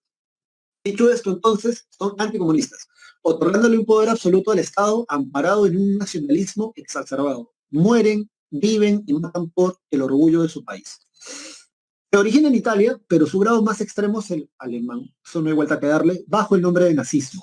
El fascismo, escucha, es producto de la crisis de la posguerra, Primera Guerra Mundial, el fracaso de las democracias liberales, el temor de la gran burguesía ante una revolución comunista y la llegada de la Gran Depresión, conocida como el crack del 29. ¿Cuáles son las causas? Ya para resumírtelas, primero es el Tratado de Versalles. Hitler decía que era humillante el Tratado de Versalles y lo vas a entender como el mapa que viene después, porque aparte de desmembrar a Alemania, no podían tener más de 100.000 soldados, no tenían armada naval, tenían que haber desmilitarizado toda la orilla del Rin, que era un río que les pertenecía a estos locos. En el caso de los italianos, Benito Mussolini decía que Italia no había recibido lo que realmente se merecía después de la Primera Guerra Mundial, a pesar de que Italia ayuda a los aliados. Bueno, tampoco te iban a dar mucho, ¿no? Porque en un primer momento apoyaste solo a los alemanes y cuando viste que la papa andaba muy caliente, te pasaste al lado de los aliados. Así que, bueno, X.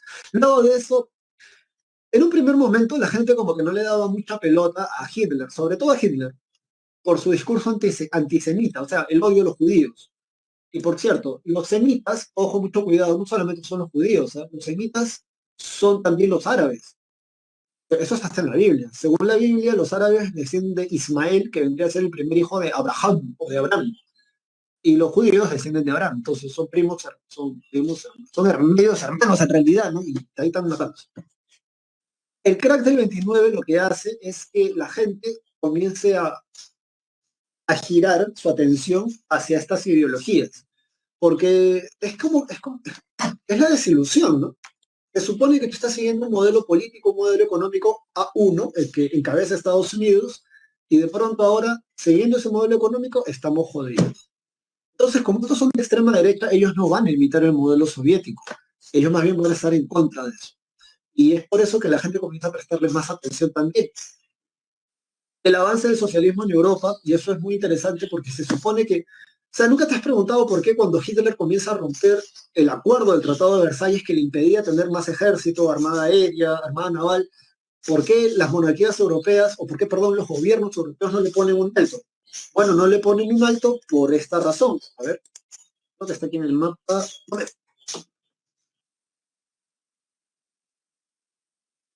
acá, ya, a ver, aquí más o menos se ve, y aquí más o menos se ve. Alemania, no, acá no se ve, cara. A ver, vamos a retroceder, ¿ya? A ver, necesito este otro mapa que esté en tu separato. Si no, no me lo vas más a entender este dato.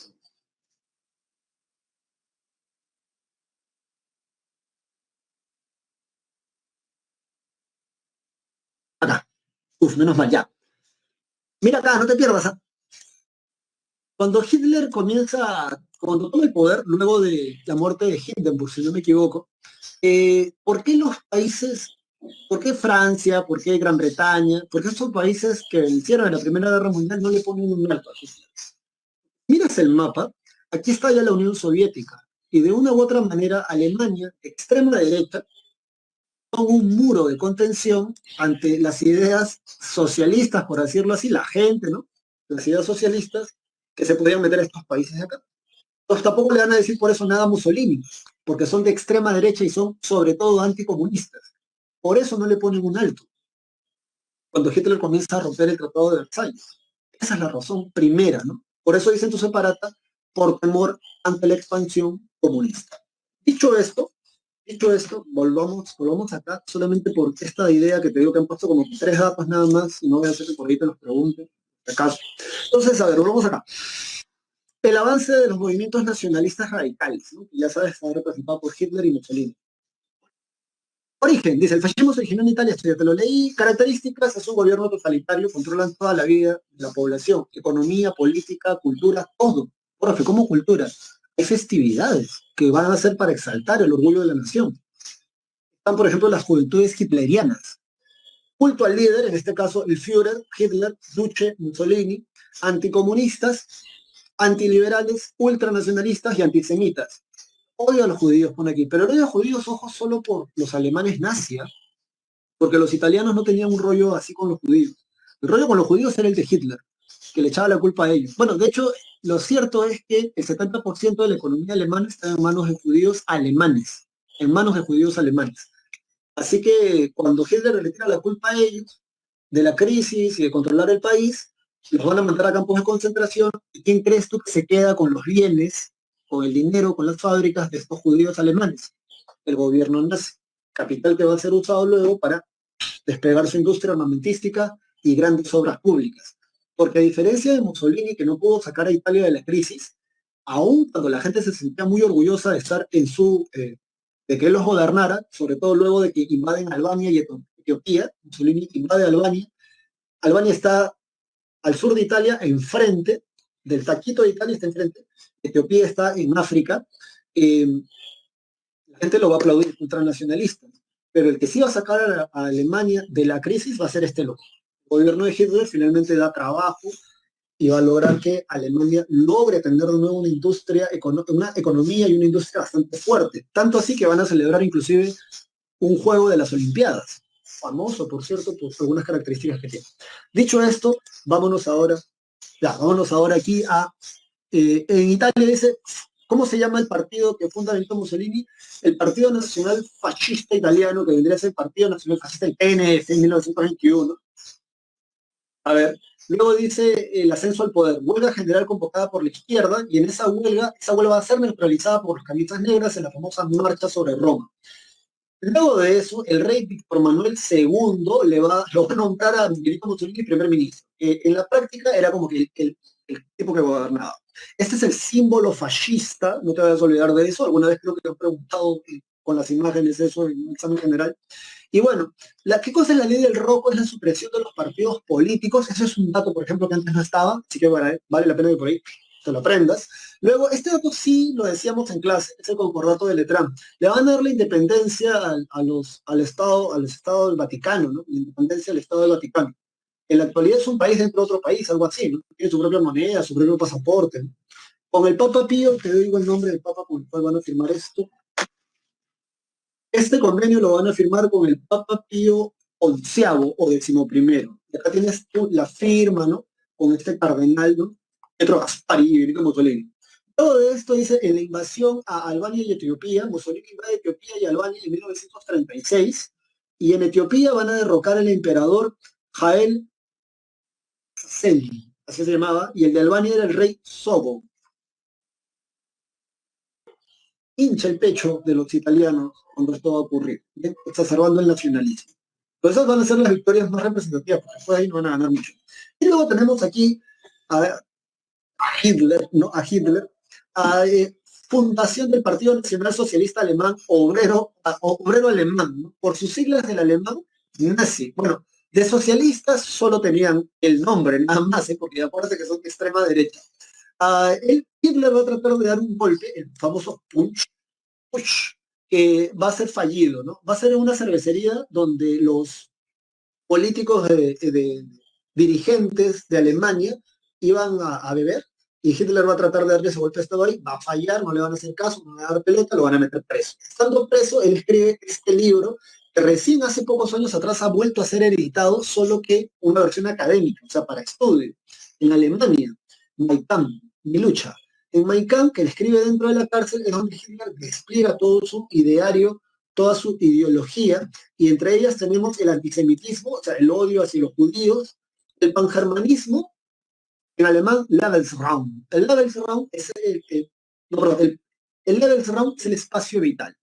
Hitler decía que una raza superior, porque él sí habla de razas superiores, necesita de un espacio vital para poder desarrollarse óptimamente. Y además de eso, Hitler decía sobre el pangermanismo que todos los pueblos que hablaran germano eran arios, que en ese sentido tenían que formar parte de una sola nación. Por cierto, si tú vas algún día a Europa y te presentan a un alemán, no le dices alemán, ¿no? El país de ellos, o sea, un alemán, ¿cómo llama su propio país?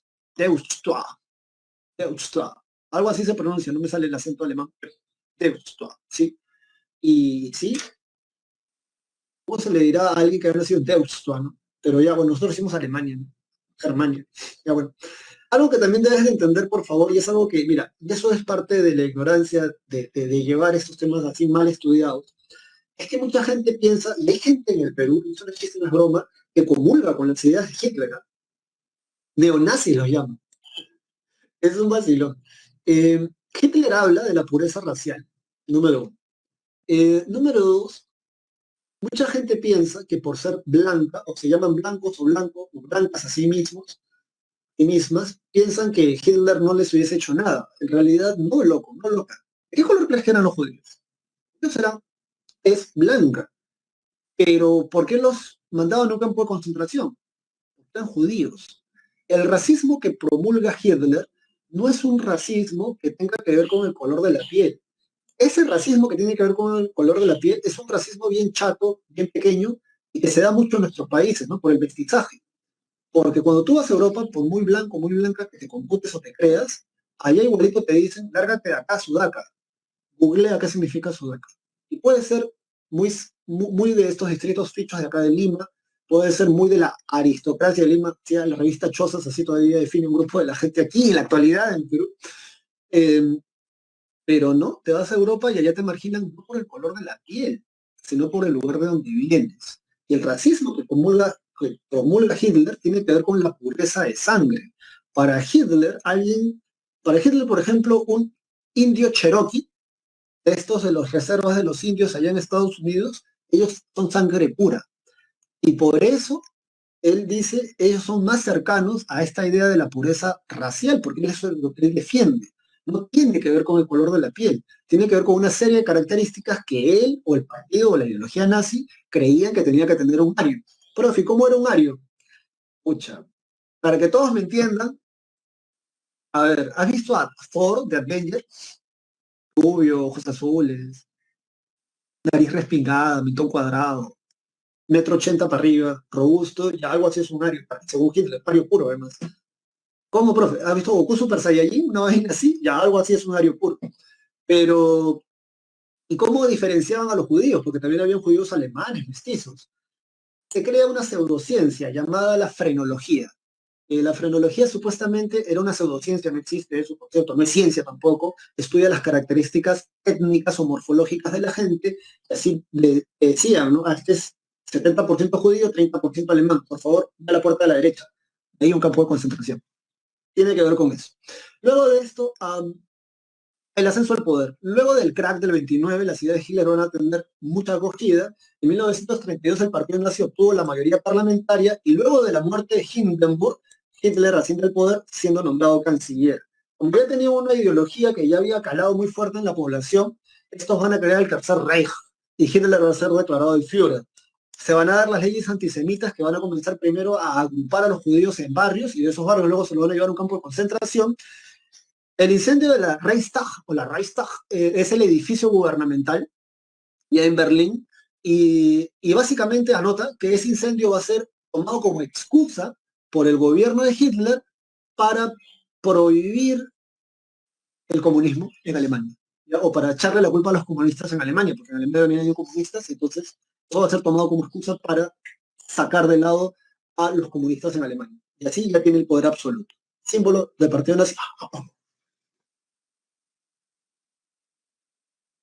Me he olvidado de conectar la batería de la laptop. Miren, a ver, el estalinismo, esto también lo han incluido ahora recién, ya nos quedan ya muy pocos minutos de clase, así que vamos a darle.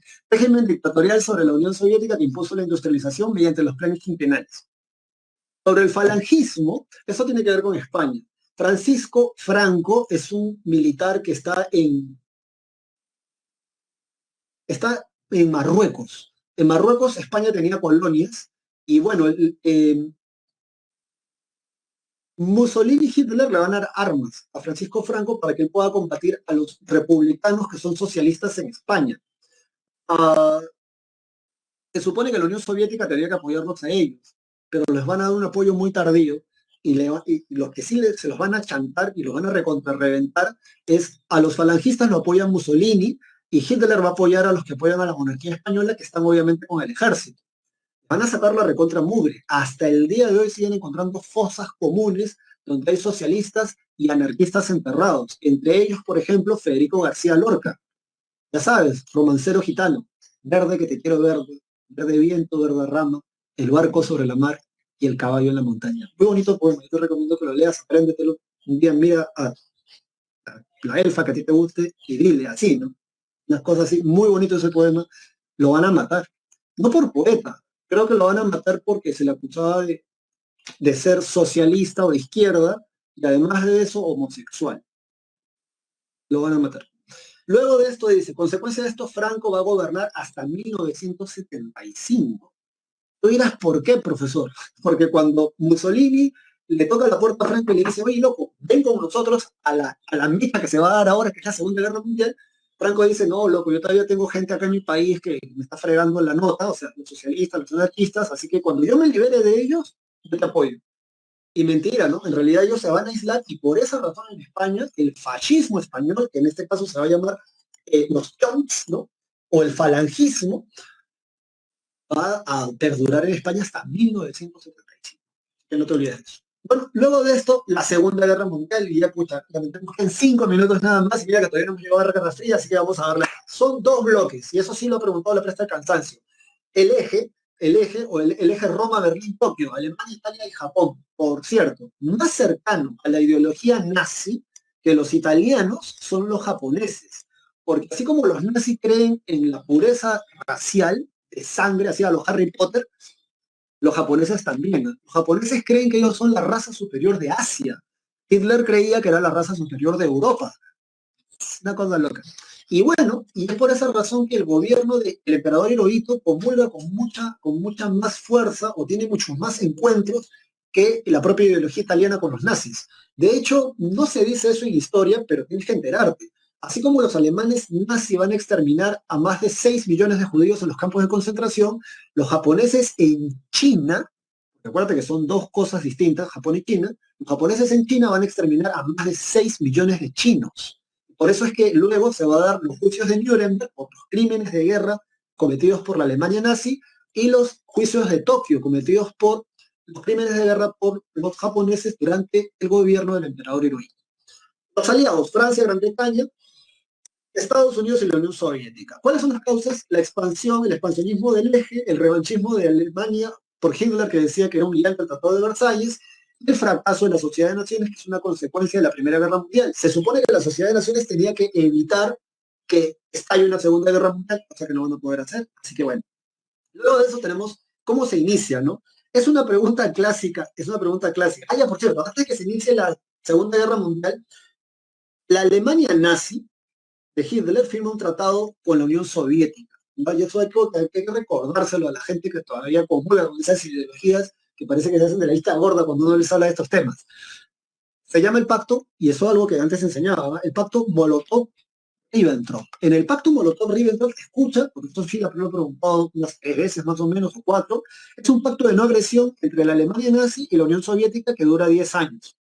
Es una alianza táctica, más no ideológica, y significa además el reparto de áreas de influencia de Europa Occidental y Oriental. Básicamente se van a repartir Polonia. Hitler le va a decir, yo me quedo con la mitad de Polonia Occidental, y si tú quieres te agarras la otra. Claro que quiero. Entonces te quedas con la Alemania Occidental, Alemania nazi, y yo, la Unión Soviética, me quedo con con Polonia Oriental.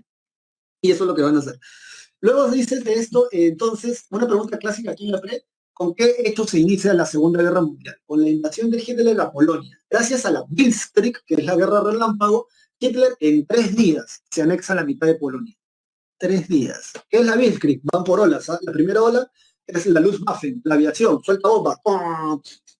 Una vez que han soltado las bombas, vienen los Panzer, que son los tanques alemanes, los Panzer Division, las divisiones de los tanques. Y si hay un edificio que todavía está en pie, ¡pum, pum, pum!, le meten cañonazos. Y los tanques siguen avanzando porque tienen que cubrir territorio.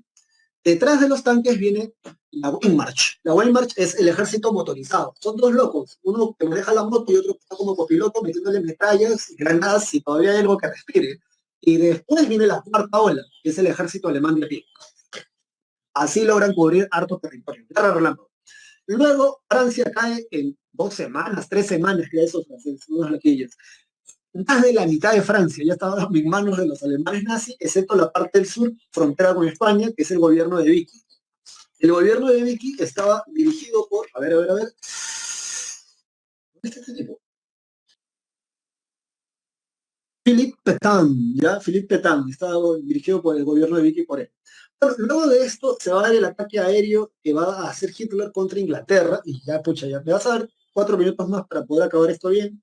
El ataque aéreo que inicia Hitler contra Inglaterra, recuerda que el principal opositor que Hitler tiene en la Segunda Guerra Mundial es la venganza que Hitler tiene contra Inglaterra, porque ese es el país que saca más beneficio del Tratado de Versalles, entre otras cosas. Pero los ingleses, ¿para qué? Los ingleses primero descubren el radar, o inventan el radar, ya sabes. Emite un pulso electromagnético y si hay un objeto de metal que se está acercando, un avión por ejemplo, lo detectas, hace sonar la alarma, todo el mundo se esconde en los búnkers y sueltan las bombas y como que ya no hay pérdida, porque lo más valioso que tiene un país, acuérdate de esto por favor, si algún día llegas a estar dentro de este aparato de gobierno, de esto que llamamos Perú, es la gente. Eso es lo más valioso que tiene un país, la gente. La tierra va a seguir, los minerales van a seguir, pero las vidas humanas, eso es irrecuperable. Eso es lo más valioso que tiene un país, una nación. Y ya terminó, gracias, sí, ya sé, en un par de minutos ya acabo. Bueno, además de eso, ¿qué cosas hacen? Bueno, la RAF, ¿no? La Royal Air Force, ¿no? Churchill va a decir, nunca tantos le debieron a tan pocos. Churchill también, el factor Churchill, van a decir, mi primer ministro de Inglaterra, de Gran Bretaña. Ese tipo de unos discursos va a decir en algún momento, no tengo nada más que ofrecer al pueblo de Inglaterra que sangre, sudor y lágrimas. Es necesario, ¿no?, ir a esta guerra contra la Alemania nazi. Algo así, ¿no? El discurso creo que en una parte está hecho separada. ¿Por qué es importante ese discurso? Porque los jóvenes de Gran Bretaña no querían enlistarse a la guerra. Ya tenían el recuerdo de sus padres o abuelos que habían ido a la Primera Guerra Mundial, así que yo para qué me voy a enlistar en la Segunda. Pero después de ese discurso de Churchill, sangre, sudor y lágrimas, y algunos lo titulan, 2 millones de jóvenes se van a enlistar solo al día siguiente para irse a la guerra a pelear contra la Alemania nazi. Una cosa muy loca. Cuando la guerra se hace internacional, cuando Hitler manda a Erwin Rommel en la operación El Africa Corps para invadir África, porque los italianos fracasan en su intento de tomar Egipto. ¿Por qué Egipto es importante? Por el canal de Suez. La mercadería, la materia prima que viene de Asia, India, China, pasa por el Golfo Pérsico, atraviesa el canal de Suez y de ahí vas al Mediterráneo. Si tomas ese lugar, cortas el suministro de los aliados. Entonces Erwin Rommel en un primer momento va a tener mucho éxito. En la operación Barbarroja, Hitler rompe el tratado Molotov-Ribbentrop y va a tratar de invadir la Unión Soviética con el sexto pelotón dirigido por von Paulus. Se van a quedar en Stalingrado estancados, básicamente porque van a derruir a escombros Stalingrado y los tanques no van a poder pasar, las motos no van a poder pasar, y cuando entra el ejército de a pie, la gente en Stalingrado, la gente común y silvestre, desde los escombros le caen a tiros al ejército nazi. Tú sabes lo que es pelear barrio por barrio, casa por casa. Cuando estuvieron a punto de tomar todo Stalingrado, el ejército rojo de la Unión Soviética ya venía preparado con todo y van a arrasar con el sexto pelotón y solamente van a quedar de los 250.000 presos, 5.000 o 4.000 nada más. X. Bueno, luego de esto, en el armisticio dice, el armisticio de Leningrad, Hitler va a conseguir en el segundo armisticio de Compiègne que Francia les devuelva Alsacia y Lorena, además de administrar toda la capital de Francia a manos del ejército, a manos del gobierno nazi. Bueno, acá puedes ver la división de cómo se van a repartir Polonia en dos. Y bueno, ¿cómo es que Estados Unidos se mete a la guerra? El ataque aeronaval de Pearl Harbor, ¿no? En Pearl Harbor, Japón sabía que Estados Unidos tenía muchos portaaviones. Un portaaviones es un vacilón porque puedes transportar aviones por mar y hacer que despeguen por cualquier parte del mundo. Ese es el vacilón de un portaaviones. Lo que quería Japón era inutilizar o impedir que ellos usaran toda su flota. Solo que no contaron con que 2 portaaviones de los Estados Unidos estaban en el Pacífico Sur. Con esos 2 portaaviones, los gringos se meten a la Segunda Guerra Mundial luego del ataque en Pearl Harbor. Dirigido por el general Mitsuro Fuchida, bajo las órdenes del emperador Hirohito. Bueno, ¿y cuál es el contraataque? En la ofensiva del Pacífico, Estados Unidos derrota a los japoneses en la batalla de Midway y del Mar del Coral. Luego, en el frente africano, el general Montgomery va a derrotar a Erwin Rommel en la segunda batalla de Almen, la primera también la van a perder. El ejército rojo va a derrotar al ejército nazi en Stalingrado en 1943. La invasión de Stalingrado ocurrió en 1941. 3 años, profe, sí, ahí no pudieron aplicar la Blitzkrieg. Y bueno, ya para acabar, porque sí, ya realmente ya me quedé con 5 minutos de tu recreo, a estos tipos se les conoce como los fundadores o los padres de la Guerra Fría. Winston Churchill, Roosevelt y Stalin, aquí están los 3, míralos ahí. En el frente occidental los aliados van a invadir Italia, derrocando a Benito Mussolini. Luego de eso se va a generar la operación Dios Todopoderoso, la operación Overlord, el día D. Rescatando al soldado Ryan, mírate los 15 primeros minutos y es una recreación bastante interesante de esto. Son más de 20 naciones que van a participar en conjunto en la operación militar más alucinante de la historia de la humanidad. Van a desembarcar en Normandía. ¿Por qué, profesor? Mira, ideológicamente esto es así, ¿ya? La Unión Soviética, cuando Stalin y Roosevelt se miran, como que se leen el pensamiento, ¿no? Porque tú eres de izquierda, yo soy de derecha, ya sabes, comunista, capitalista, publicidad. ¿Quién libera al mundo de la amenaza nazi? ¿Quién llega primero a Berlín? Los que llegaron primero por aire van a ser los gringos, por aire. Pero los primeros en llegar por tierra van a ser los soviéticos. ¿Qué querían con la operación Overlord en el día D? Estas son las costas de Normandía, acá. Lo que querían los aliados era una vía directa que los llevara a Berlín y así poder llegar antes que los soviéticos. Y bueno, los soviéticos van a llegar primero, ¿ya? ¿Cuándo van a llegar? Ellos van a llegar, a ver, te doy la fecha. ¿Dónde está? ¿Dónde está? El 30 de abril, el 30 de abril de 1945, durante la segunda reunión en Yalta, Ucrania, el Ejército Rojo llega a Berlín. Y por esa razón no les tiran las bombas atómicas, ¿ah? Porque originalmente las bombas atómicas estaban planeadas para ser lanzadas en Berlín, solo que como los soviéticos llegaron primero, se la van a tirar los japoneses. Entre otras razones, para que Japón se rinda en el contexto ya de la Guerra Fría, o lo que va a ser después, bajo la influencia de los Estados Unidos y no bajo la influencia de la Unión Soviética. Por según todos los especialistas, no era necesario tirarle los bombazos atómicos. Esta foto que tú ves acá es una foto editada. Para la publicidad también, ¿no? Para la publicidad. En tu separata está el original. ¿Cuáles son las consecuencias de esto? Los juicios de Nuremberg, los juicios de Tokio contra los crímenes de guerra, el establecimiento de la ONU, que hasta el día de hoy funciona, y bueno, las dos superpotencias, ¿no? Estados Unidos y la Unión Soviética, que se van a llevar al mundo a lo que se conoce como, a ver, creo que eso está acá, la Guerra Fría. La palabra que define la Guerra Fría es, ¿dónde está? ¿Dónde está? ¿Dónde está? Acá, indirecto, ¿no? Porque se van a pelear de manera indirecta, sobre todo en el campo militar. Nunca se van a pelear de forma directa, salvo en la crisis de los misiles. Salvo en la crisis de los misiles con Cuba, es la única vez donde la Unión Soviética se mira con Estados Unidos y van a decir, bueno, yo tengo estas armas, tú tienes estas armas, vamos a ver quién gana. Solo que no se va a dar la guerra, menos mal, porque si no hubiese estallado una tercera guerra mundial. Esto va a ser conocido como la cortina de hierro. Todos los países en azulito de acá, capitalistas pro Estados Unidos. Todos los países en rojo hacia el oriente, países comunistas bajo la influencia de la Unión Soviética. Como tú puedes ver, Alemania va a ser dividida en dos partes primero. La República Federal Alemana y la República Democrática Alemana. El detalle está que Berlín queda acá. Y eso también va a ser dividido, lo que se conoce después como el famoso Muro de Berlín. Brezhnev, secretario general de la Unión Soviética, hasta, a ver, eso te lo digo por acá, hasta 1982. Gracias a él, la Unión Soviética se va a posicionar muy fuerte, gracias a su ejército también, en política. Solo que esto va a llevar a la Unión Soviética a una fuerte crisis económica que luego termina en su desintegración. Y Kissinger, ese tipo, gracias a él, se da lo que se conoce como la política de distensión. Gracias a él, él va a lograr que Estados Unidos como que lleve la cosa bastante suave, paz, tranquilidad entre la Unión Soviética y también el Partido Comunista Chino. Las consecuencias están acá. Chico, chica, gracias por todo. Ah, bueno, la guerra de Corea creo que también está, ¿verdad? Bueno, estos son los bloques. Apréndete esto, por favor. A esto se le conoce como el plan el plan Marshall, ayuda económica a los países capitalistas que quieran estar con Estados Unidos. El plan Molotov es la ayuda económica, o la Comecon también conocida, de los países de Europa Oriental que quieran estar bajo la órbita de la Unión Soviética. La OTAN, bloque militar, te metes con Estados Unidos, todo el bloque militar se mete, Europa Occidental, Pacto de Varsovia, te metes con la Unión Soviética, con algunos de esos países, todos salimos en defensa de él. Y bueno, estas son las carreras espaciales, y ya acá está, tú lo puedes ver. Y sobre esto de la guerra de Corea, es el temor, ¿no?, de los Estados Unidos ante la expansión del comunismo en el lejano oriente. Recuerda que Corea del Norte es la comunista y Corea del Sur va a ser la capitalista. ¿Cómo termina esta historia? Con el armisticio de Panmunjom. A través del paralelo 38 van a vivir ese país. Si te gusta el K-pop, B-Rain, 2PM, esa gente chévere, acuérdate que ellos son de Corea del Sur. Y donde está el gordito apocalíptico, ese es Corea del Norte. Bien, chicos y chicas, gracias por tu atención. Discúlpame el tiempo robado. Estas son las claves, la 1T, la 2A, la 3D, la 4C y la 5C. Muchas gracias, nos vemos la próxima semana. Estudia mucho y chao, chao, cuídate mucho.